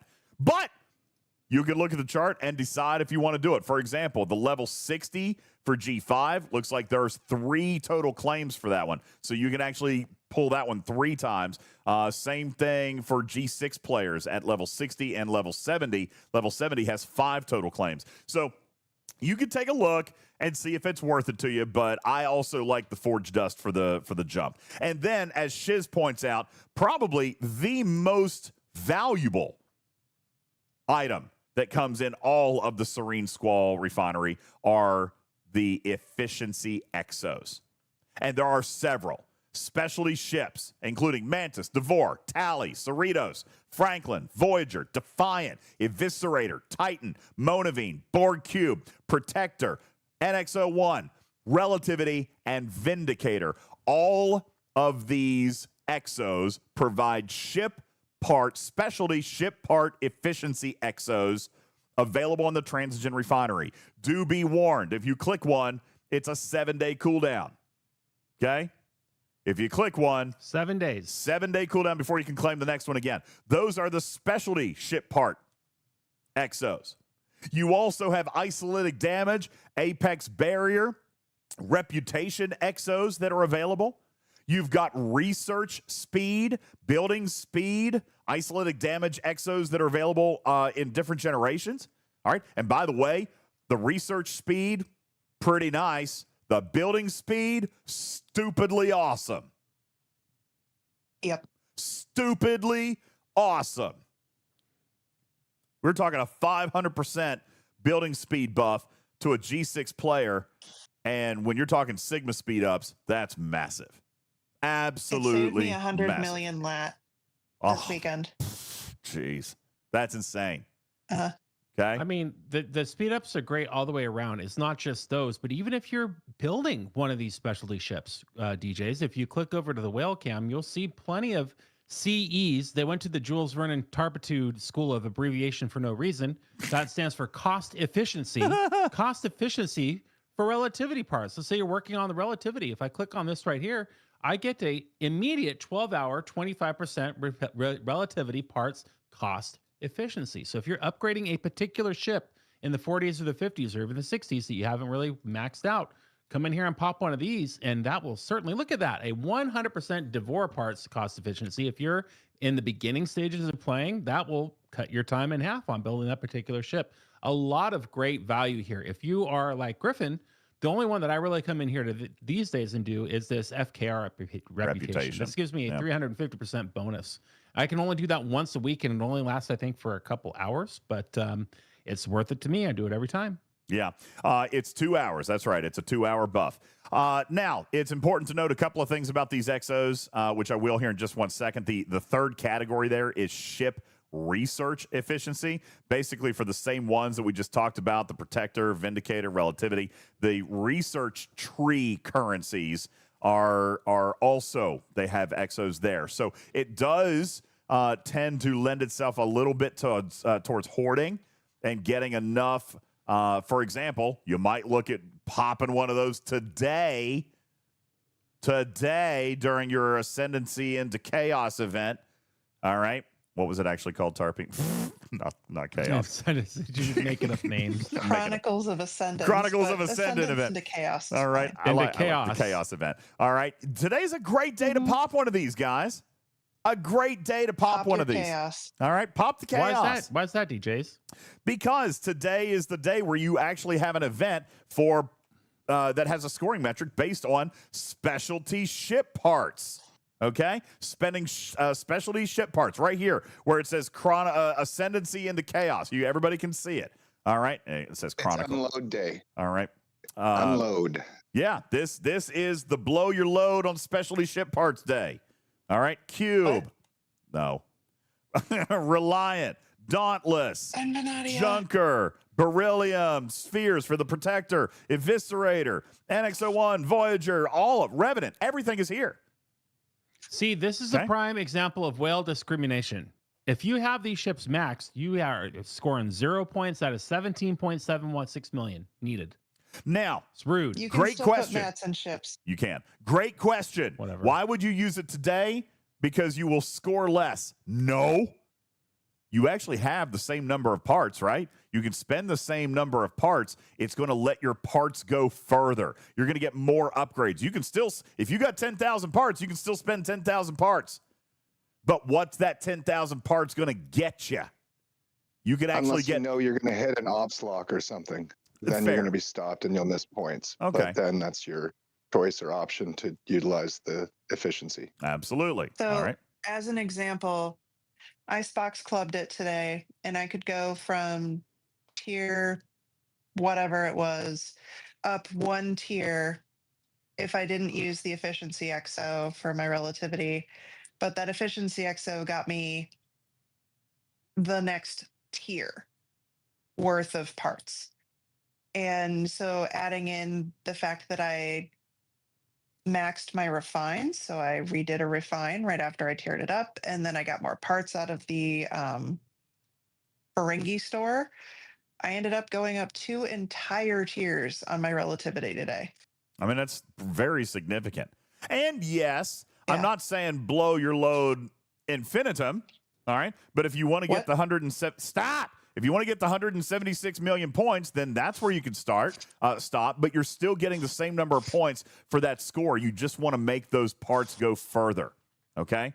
And there are ways to score in this in the future. Revenant can always be scrapped and redone. All right. You can do that. Some people can dump extra into another Borg cube. The Revenant is going to be your infinitely dumpable ship here. Majority of this audience has every specialty ship maxed. All right. So you're still going to be able to, do some of that. I mean, the Serene Squall is in here. The Dauntless is in here. Okay. So they have been updating this one to include the new ships. Your Dauntless is not maxed, Shelby. Oh my God, is it? Yes, it is. Oh my Yes, it God, is. is it? Oh no, God, no. You know, Oh, I have a $1 million idea for Scopely. This is the $1 million idea that will save the whales and save everybody from leaving the game end game, give us something to do. Save the whales. Scopely, I'm talking to you. Dear Scopely, on the screen immediately to my right, you will see 4 buttons that say upgrade ships number 1 through tier up Borg cube. Put a 5th little button underneath, okay? It has nothing but the outline of a blue little whale. If you click on that button and one of these ships, like the tier up for the cube, let's say your cube is maxed, you click the little whale button, you immediately get the top score. You get your 12,000 points. what? Yeah, you can't go any further. Your ships are maxed. Okay, So if you've no. taken the At the time and money and absolutely not. resources, Pack. you just get your 12,000 thingies. What are 12,000 thingies doing? Is that game changing? Is that going to make it to where nobody can touch us anymore? No, you get 12,000 October Ferengi exchange tokens. No. Whoop. Okay, then why do you Just give care? me the 12,000 tokens. Then why do you care? What? How about because instead? I feel shortchanged. How about I feel instead? shortchanged that we've. How about instead you just have your material sync that I've been pitching to them for 3 years? Okay, give them an option like we used to have in between the arcs with that ship part converter into Latinum thing. All right, how about that? Wandering Warrior. Thank you. Give them a Wandering Warrior mechanic where you can dump Monavine parts and get some Latinum and still get to score in events like these. We've been talking about material syncs for years. Scopely, get on the ball, baby. Let's go. Okay, that requires programming and effort finally- and people to be moved around. Okay, Billy from accounting doesn't like to do that. Billy from accounting is in labor-saving mode. It takes no labor to create a button and just pay the max reward. He just looks, does he have the ship max? Ding! Yes, he does. Hey, you know what you He can gets do? his 12,000 awards. You know what you can do? You can spend What? materials. If you really want it, that 12,000 loot, you can spend materials. God forbid we do something nice for the people who have ships maxed in this game. Material sync. Material sync. Heaven forbid you are rewarded for reaching the end of the chain. Okay. I mean, that would fall into the category of rewarding prior progression. That's exactly what's on the roadmap. I can get behind it. I can get behind it. I have a special treat for everybody here. I've even God. done the extra work. I have created the button, which is now in the chat room. They can literally copy this button and they can put it right in the game. Oh, Look, God. it's ready to go. Oh, that's nice. There it is. Yeah. Ladies and gentlemen, There's your button. Introducing the whale button. The whale autocomplete button. All right, there it is, everybody. That's exactly what we need. Put that in the game. I want to push that button. I want my 12,000 chips. Done. Can we get Candy White to make that a sticker? No. Oh, What do you my mean, God. Candy White? I already made it. There it is. Just put it on a It t-shirt. needs to be a sticker. You know what, Chatterfang? I like you that can idea. sell it. I like that idea. Pressing that button should take you to the pack store. All right. If you're going to do it, you should buy. You should spend $99 for event completion. All right. I like And that. I talked about interstitiary warp music that plays when you're warping. When you push that button, it automatically plays this. Yeah. Right in the game. And then you get your 12,000 chips. Come on. Okay. All right. Fantastic. So You can't write a better game. Where's my commission for this idea? Anyway. All right, so there you go on Serene Squall. Let's move on to our final one, Tarpy, the last one, the one most recently introduced, the Dauntless. The Dauntless is an auto grinder ship, and it has so far proven to be the absolute #1 most amazing ship that you're going to use in the Mirror universe. All right. I like this in the Mirror universe, and I have developed a crew that I like very much in the Mirror universe. I call it my Dauntless Mirror crew. Sadly, again, also a Strange New Worlds variant. I don't need Dane under there, so I'm going to tinker around with this a little bit. I'm probably going to throw Savick. I like Savick right there in that spot. I could also throw Harry Kim there. But what I'm looking at is Spike on the bridge, surrounded by Hemmer and Sam Kirk. Again, Sam Kirk just surprising us out of nowhere. The brothers Kirk. All right. He's increasing your critical damage by 230%. All right. So critical damage requires what? It requires critical chance. All right. That's why I got Borg Hugh. What amplifies critical damage?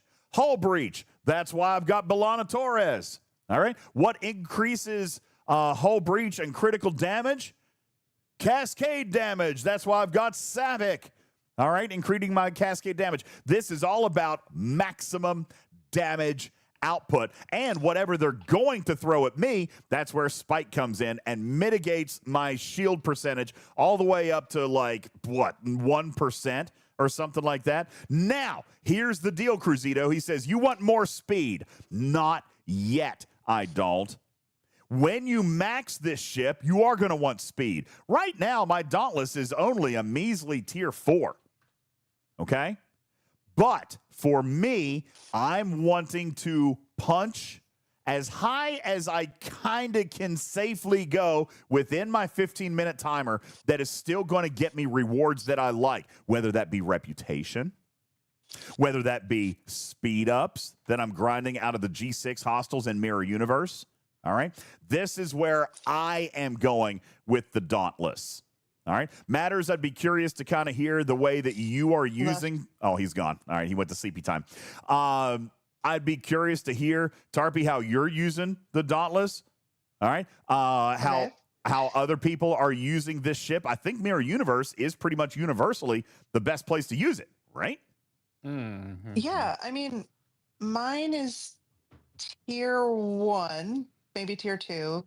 So it can't do a heck of a lot yet. But what I have been using it for is exactly what I planned to use it for when I knew that I wasn't going to buy a second pack for it, which was the Zindi event on Wednesday. I just sent it to the level 40 system, clicked the button. It did the event for me. I don't care.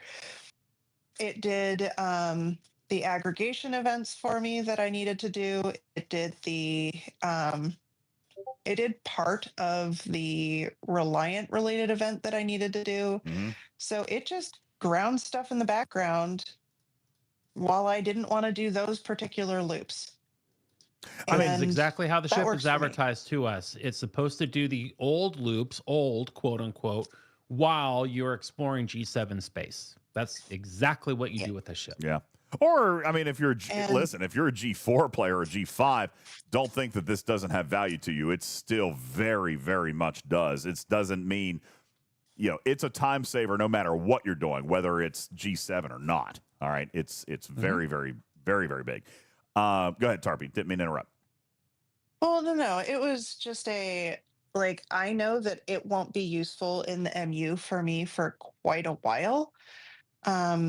Just because I won't be able to get it to tier 4 for 6 years or something like that. So it's actually 3 months, right, to get it to tier 4. And so I have to find uses for it in the meantime, because I'm still getting one or two of the currencies to start it every day, I might as well use it. Mm-hmm. Yeah, no, I agree. I'm using mine every single day. And it depends on what it is that I'm going after. All right.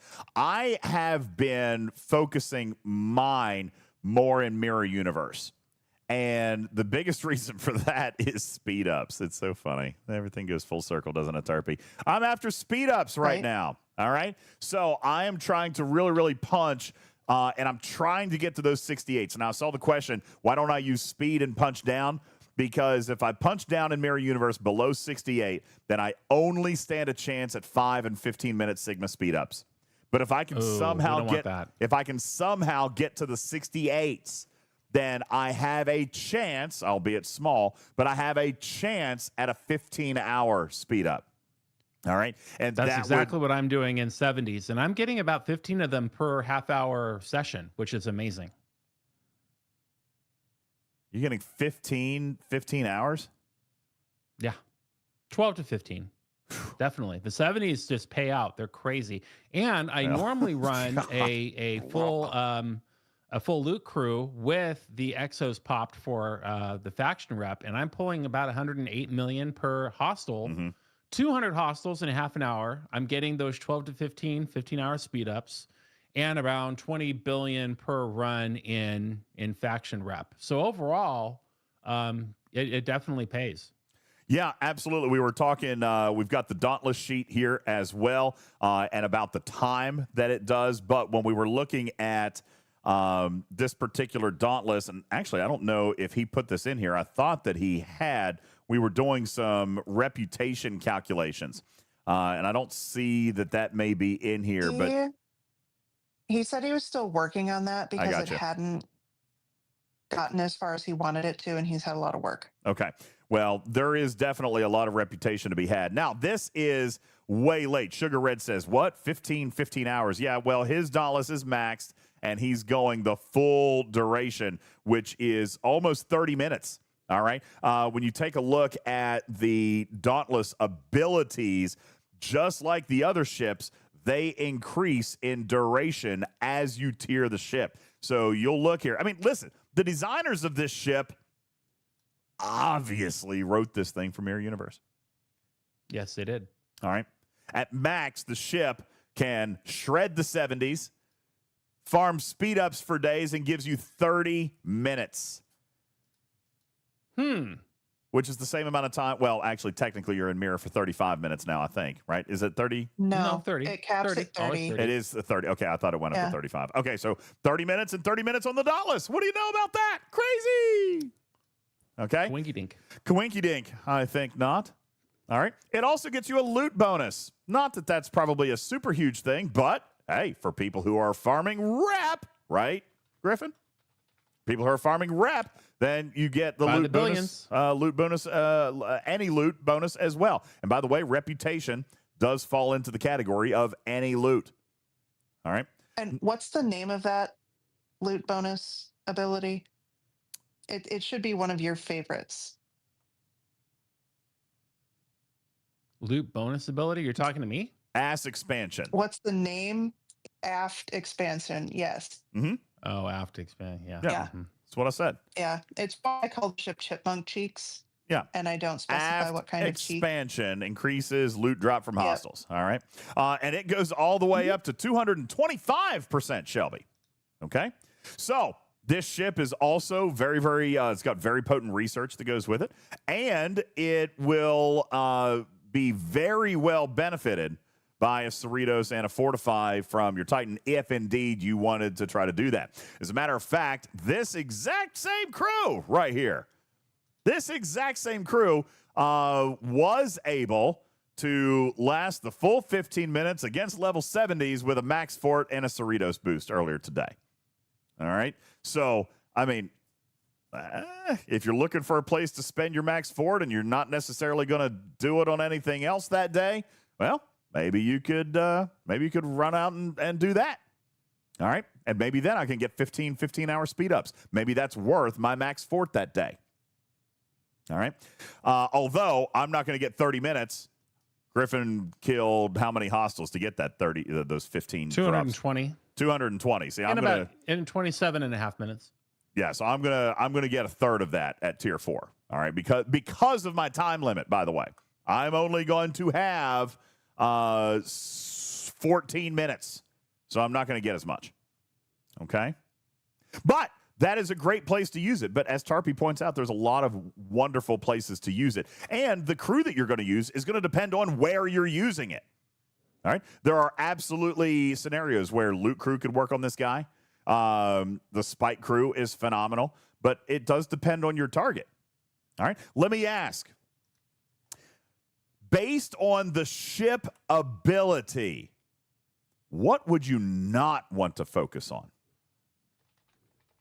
The ship ability is increasing base damage against non-Armada hostiles by 400,000% while Seek and Destroy is active. It's also going to increase your Apex barrier by 40,000 while Seek and Destroy is active. What do we not want to try to put on our crew?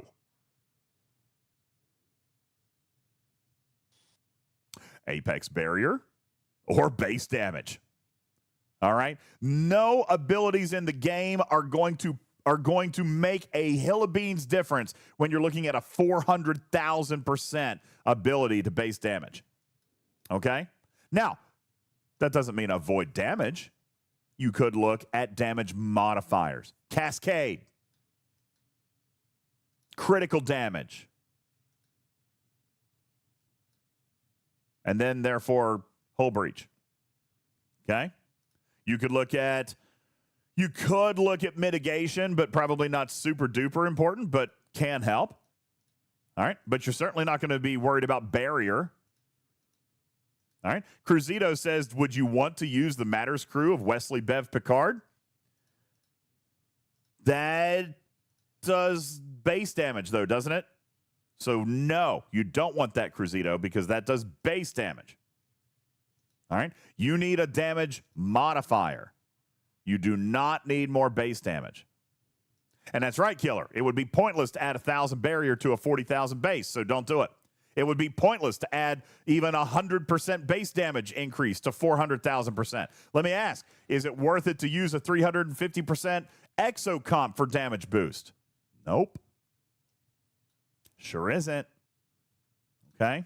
So do be aware of what works and what doesn't work with this deep, humongous damage boost on the Dauntless while Seek and Destroy is active. All right? Any other questions on the Dauntless? Deep, humongous. Yes. I said it on purpose. Well, you know. Any other Of course you did. Any other questions? Any other questions on the USS Dauntless? I hate to not be super specific on the crew, but it really does depend on what you're trying to do. Yeah. So it seems like tier 4 is the bare minimum that you would need to grind 68s. And anything higher than that, you'll need fewer buffs. Am I just kind of summing up what you said kind of okay? Yeah, I can kill. So somebody asked how many 68s I can kill. Unbuffed. I do only have 14 minutes. I can kill approximately 45 to 50 level 68s. That takes me approximately 8 or 9 minutes. So I am still leaving time on the clock, and then I die. All right. If I punch down to the 60, what was it? The 65s, I believe. If I punch down to the 65s, Tarpy, no, let's see. Where is, not Omega. Here we go. If I punch down to the 65s and mirror Vulcan, I could probably grind there all day. But here's the problem. There's still not 15 hours in there. There's still not a 15-hour in there. It's still only 5 and 15-minute speed ups. So if I were to drop down to the 65s, I'd probably transition over to speed. I'd transition over to a speed crew and just try to get as many 5-minute speed ups as I can. But that's, 5-minute speed ups. You know, What's the point? What are we doing? I would rather try to punch to the 68s, even though I'm killing fewer. I do have that outside chance at a 15-hour. And that's what I've been working on. All right. Do you feel lucky? Now, somebody's telling me to try a different system. The 60s in where? Korea? The 68? Oh, the upper. Well, do you have the hazard resistance to last in there though? Well, no, that's still a regular. That's not a protector system. Oh, okay. I thought it was a protector system. But it's also not a reputation system. Okay? So are you going passively for rep and then actively for speed ups? You know, I was, but honestly, Karaya does sound like something that I would want to try next. Okay, honestly, that was the OG Trillium D mining system. The hostiles are going to drop Trillium D, which is not really what I'm after. I am going to sacrifice rep. Are you suggesting that the hostiles are easier in there? Is that what you 68? Is that what you guys are saying, Mimi? That the hostile in Karaya is actually easier than the hostile in Terex? That's interesting. But Carissa says they don't drop speed ups. Okay. Well, I mean, that's kind of the whole point for me. They do. I was grinding in there a while ago because the 68s from the faction rep system were pretty busy. And I just kind of go where it's not busy, but they do drop speed ups. Okay. Have you found that hostile is easier then? No, I mean, I was using a ship that could beat all of them pretty well, so I don't know. Interesting. I'd believe Mimi though, and I don't disbelieve Carissa, but it's just I got speed ups there. Well, I'll give it a try because, and I'll tell you, that is a differentiating point, right? Are you focused on rep? At this particular moment in my game, I'm actually not focused on rep. Weird, goofy. But at the scale of how much you get rep from the MU, with how much you need from dailies, it doesn't matter. Yeah. See, really? For me, it doesn't matter if I hit 9 trillion rep in a month, Griffin. It wouldn't matter because I'm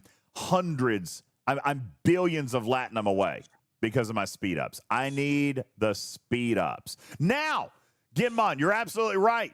If I was going to do a non-rep system, I got to tinker with my crew. Can't use Hammer anymore if I'm going against warships. But who can I use? If I'm going against a warship in a system, and aren't they all the same? Are they interceptors or are they battleships? I can't remember. But then, hey, I've got an officer for that too. Okay? They're mixed, aren't they? They might. Okay, maybe they're mixed. Then we take a look at Strange New Worlds to Pring.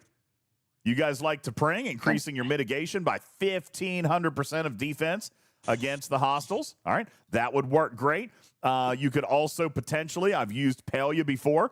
That's not going to work in that scenario, so let's skip that. Who else? Una for speed, potentially. Okay, so it just kind of depends. It does depend on what your focus is. Mine, again, not so much on rep. I am going to try that. I'm going to try the Karaya system. That sounds like a great suggestion. I appreciate it. I will try it. Okay? So it's got a mix of all three, by the way. Okay. I annexed it. Well, I'll give it a shot. So, and it's worth a giggle, a gaggle. It's worth a drippy biddle. Okay? No, it's not. No. Nothing's worth a drippy biddle. All right, ladies and gentlemen, that is your Dauntless. Okay? Any other last-second questions before we get ready to wrap up your specialty ship of 2025 Ultimate Recap? All right. No, I'm not playing at Lost End. I can't do it. Sorry. Can't do it tonight. All right. Sonic says, before Halloween, can we please have Griffin show his awesome Halloween house setup? Wow. I can do that right now if you wanted to. Well, give me a second. No, we're not going to do it tonight. We're on pod. Oh, it's a podcast. It's a pod. We'll do it on Sunday night. We're doing it on Sunday. When are we streaming next?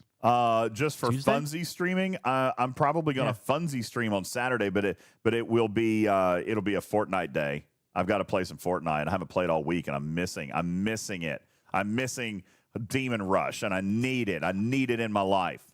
I will pop into my Pergola Cam Twitch channel, and we will do a little Halloween tour there. I'll make sure that I notify you. Oh, yes, that sounds great. Gandalf, yeah. How am I so stupid that I forgot that? He says you didn't mention using the Dauntless in Surge. Yeah, that was really stupid of me. If you have a G7 player in your alliance, and if you are going to participate in Surge, the Dauntless is amazing in there. What do you want? When it works. When it works. It's a little bit buggy. Okay, that's true. I have found that it has worked majority of the time for me. It has stopped working for me a couple of times. That being said, I am using a slightly unorthodox position. I'm using Speed Crew then on my Dauntless, but I have to turn my Dauntless off when we are done with the 55s. I can kill the 55s. It'll die against a single 60. So during the 55 wave, then I deactivate the ability. That is not ideal. Okay, because then you're burning the juice for every single wave, especially if your whales are going to try to coordinate and run multiple surges at the same time. Ideally, you get the ship powerful enough, maybe it's tier 5, maybe it's tier 6, so that you can keep it on in between and then run them back to back, and you're only spending one activation to keep it running. All right. Yeah. Gandalf says mine stopped between runs. It's really not supposed to do that. I have seen it work between runs. All right. So, but that could have just been a scenario, Gandalf, where it did fail, because it is failing. It is failing. I had it fail on me twice on screen.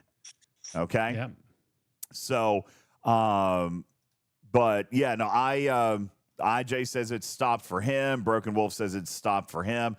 It stopped for me. It's definitely a little bit buggy in Surge. It's great when it works, but I mean, it only works 60% of the time the way it's supposed to. And that is, it's more than 60%. No. It's probably not, Griffin. I mean, that's a made up stat, but I mean, it is maybe 70, maybe 70%. Yeah. I mean, here's the problem. When it fails, it won't restart. Like when it dies, no recovering. There's no recovering. So you've lost all that time. So if you compare the time that it's supposed to be working, it's probably less than 60%, Griffin.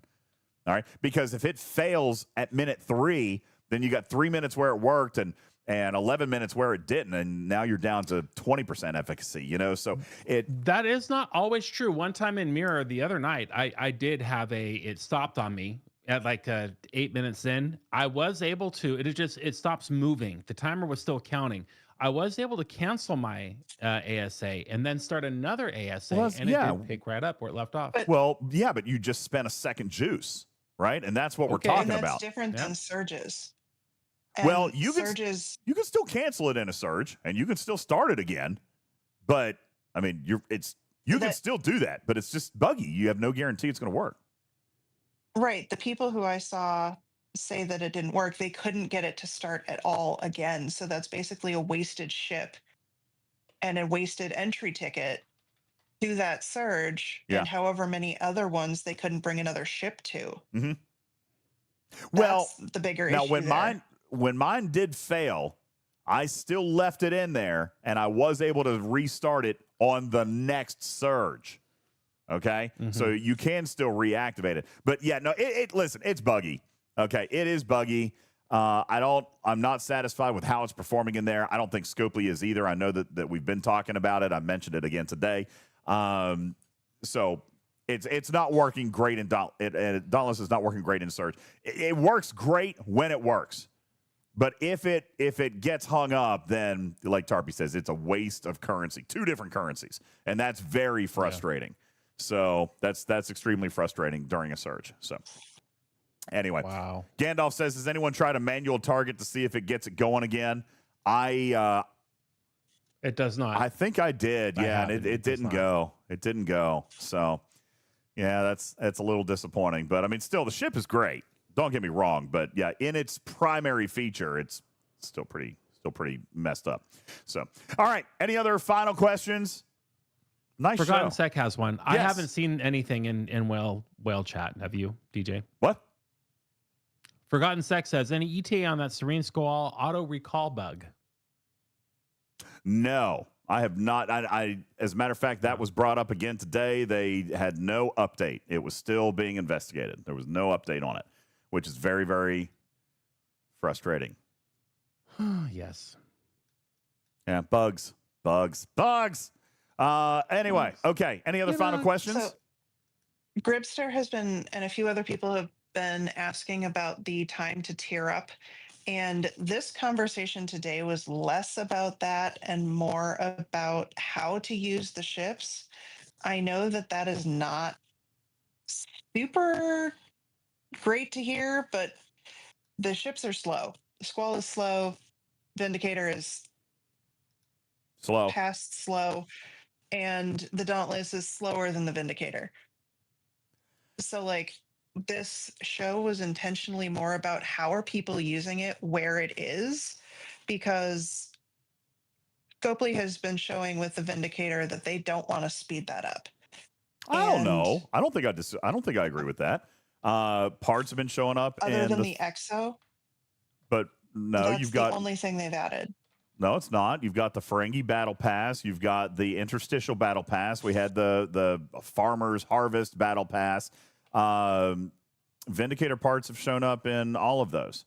So It's still super slow. I'm not disagreeing with you, but I'm Right. saying that they have enhanced the speed of that. This timetable, it's the same old Scopely song and dance. We're going to launch something that's super slow, and then we're going to make it better over time. I don't like that model. I don't like how that feels. I don't like how that tastes. But this chart is how it looks on day one. It's not going to be that way forever. They're going to source. I mean, already there's parts in the Battle Pass. There'll be parts eventually in event stores. There'll be parts eventually in Battle Passes and all this stuff. There's parts in events this month. So it's not going to be this slow. But, yes, it is slow. All right? I agree that the timetable is slow. Right. However, this particular timetable, I'm not going to sit here and focus on the fact that it's 153 days, because I will bet you any amount of money it will not be 153 days for a free-to-play to get it to level 6. All right? It just won't. I guarantee it. Okay, cool. That's another thing. I'll check back with you in 3 months. But again, I just want to say that the idea for this show was, let's talk about the ships where they are. Like, regardless of whether or not in the future we get better sourcing for the parts, or whether where your account is on your server with your alliance can take part of surges or whatever to get that to speed up, it doesn't matter. It is, where are the ships right now? What can people expect to do with them? And how are people using them? And what can you look for your own experience coming up? Yeah. So how can you use them now? Right? What are people using with them now? And that was what we were talking about. So, yeah, economies weren't really a part of any discussion tonight. It was rewards. It was what they can be used for and what they're paying. So you guys can determine if it's something that you want to chase, if it's something you want to find value in, or whatever. All right? And that's why we did not talk about the Vengeance. Damn straight. Great. All right. Thank you. Thank you. Appreciate you guys. Thank you so very much. I appreciate all of you for coming in, hanging out. This has been our specialty ship recap of 2025. Every specialty ship. We didn't talk about the Revenant because it was December of 24. Daggone it. All right, but it would have been good to talk. So within the last year, for those calendar lovers out there, we did actually talk about the Revenant. We talked about those chips. Remember, we talked about the chips. We did. All right, talked about the chips because of Prime Start and another thing with the Relativity. Anyway. All right. Those are all your specialty ships of the year 2025. Where they are today. Today's state of the game with specialty ships, how they can be used, where you can use them, how to use them. Hopefully this is a good reference episode for you guys to take a look at and check back on as you guys are getting ships to certain tiers. And again, all of these ships, with the exception of the Squall and the Dauntless, have now been or crossed their free-to-play barriers. So free-to-play have them, and that was kind of one of the biggest reasons we wanted to do this recap tonight, was to allow people to be able to do that. All right. Will there be a vlog? Well, there'll be a VOD, and there will be a transcript and a summary like we've been doing for the last several episodes, so you will have an opportunity to go and find all that out. For the 330 of you still in our live studio audience, thank you. My heart goes out to you guys. You guys are awesome. Thank you so very much. You guys are amazing. You're beautiful, and I love you. Thank you so very much. Be sure to visit our website at TalkingTrekSTFC.com, TalkingTrekSTFC.com, where you can find links to our YouTube channel, our shorts. You can find links to our Studio B channel. You can find links to our merch. My new whale t-shirt? Yeah, our merch store where we've got merch up there. We got whale shirts. All right. Thank a whale. We got that. As we should. As we should. We got Thank a Whale shirts. And we have...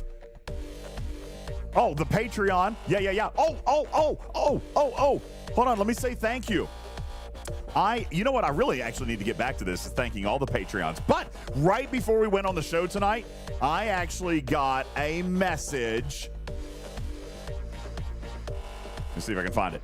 Yo, what's up? He's got his phone out. Yo, what's up, Steve? Thank you for being a brand new Patreon Studio B subscriber. Thank you. Oh, nice. Literally signed up minutes before we went on the air tonight. Thank you so very much. You rock my socks off. All of you guys on the Patreon, thank you so very much. I really, really do appreciate that. You've been listening to Talking Trek Live, a registered trademark and recorded in front of a live studio audience for distribution across podcast platforms everywhere. I'm your friendly neighborhood cat person, UltimatDJz, saying meow for now. That guy over there is Griffin, but you can't see him anymore because the credits are rolling. We've had Tarpy, we've had Matters, we've had we've had Putz and Karkin. Thank you guys all so very much. I appreciate you. We'll see you on the next one. Meow for now, everybody. Good night.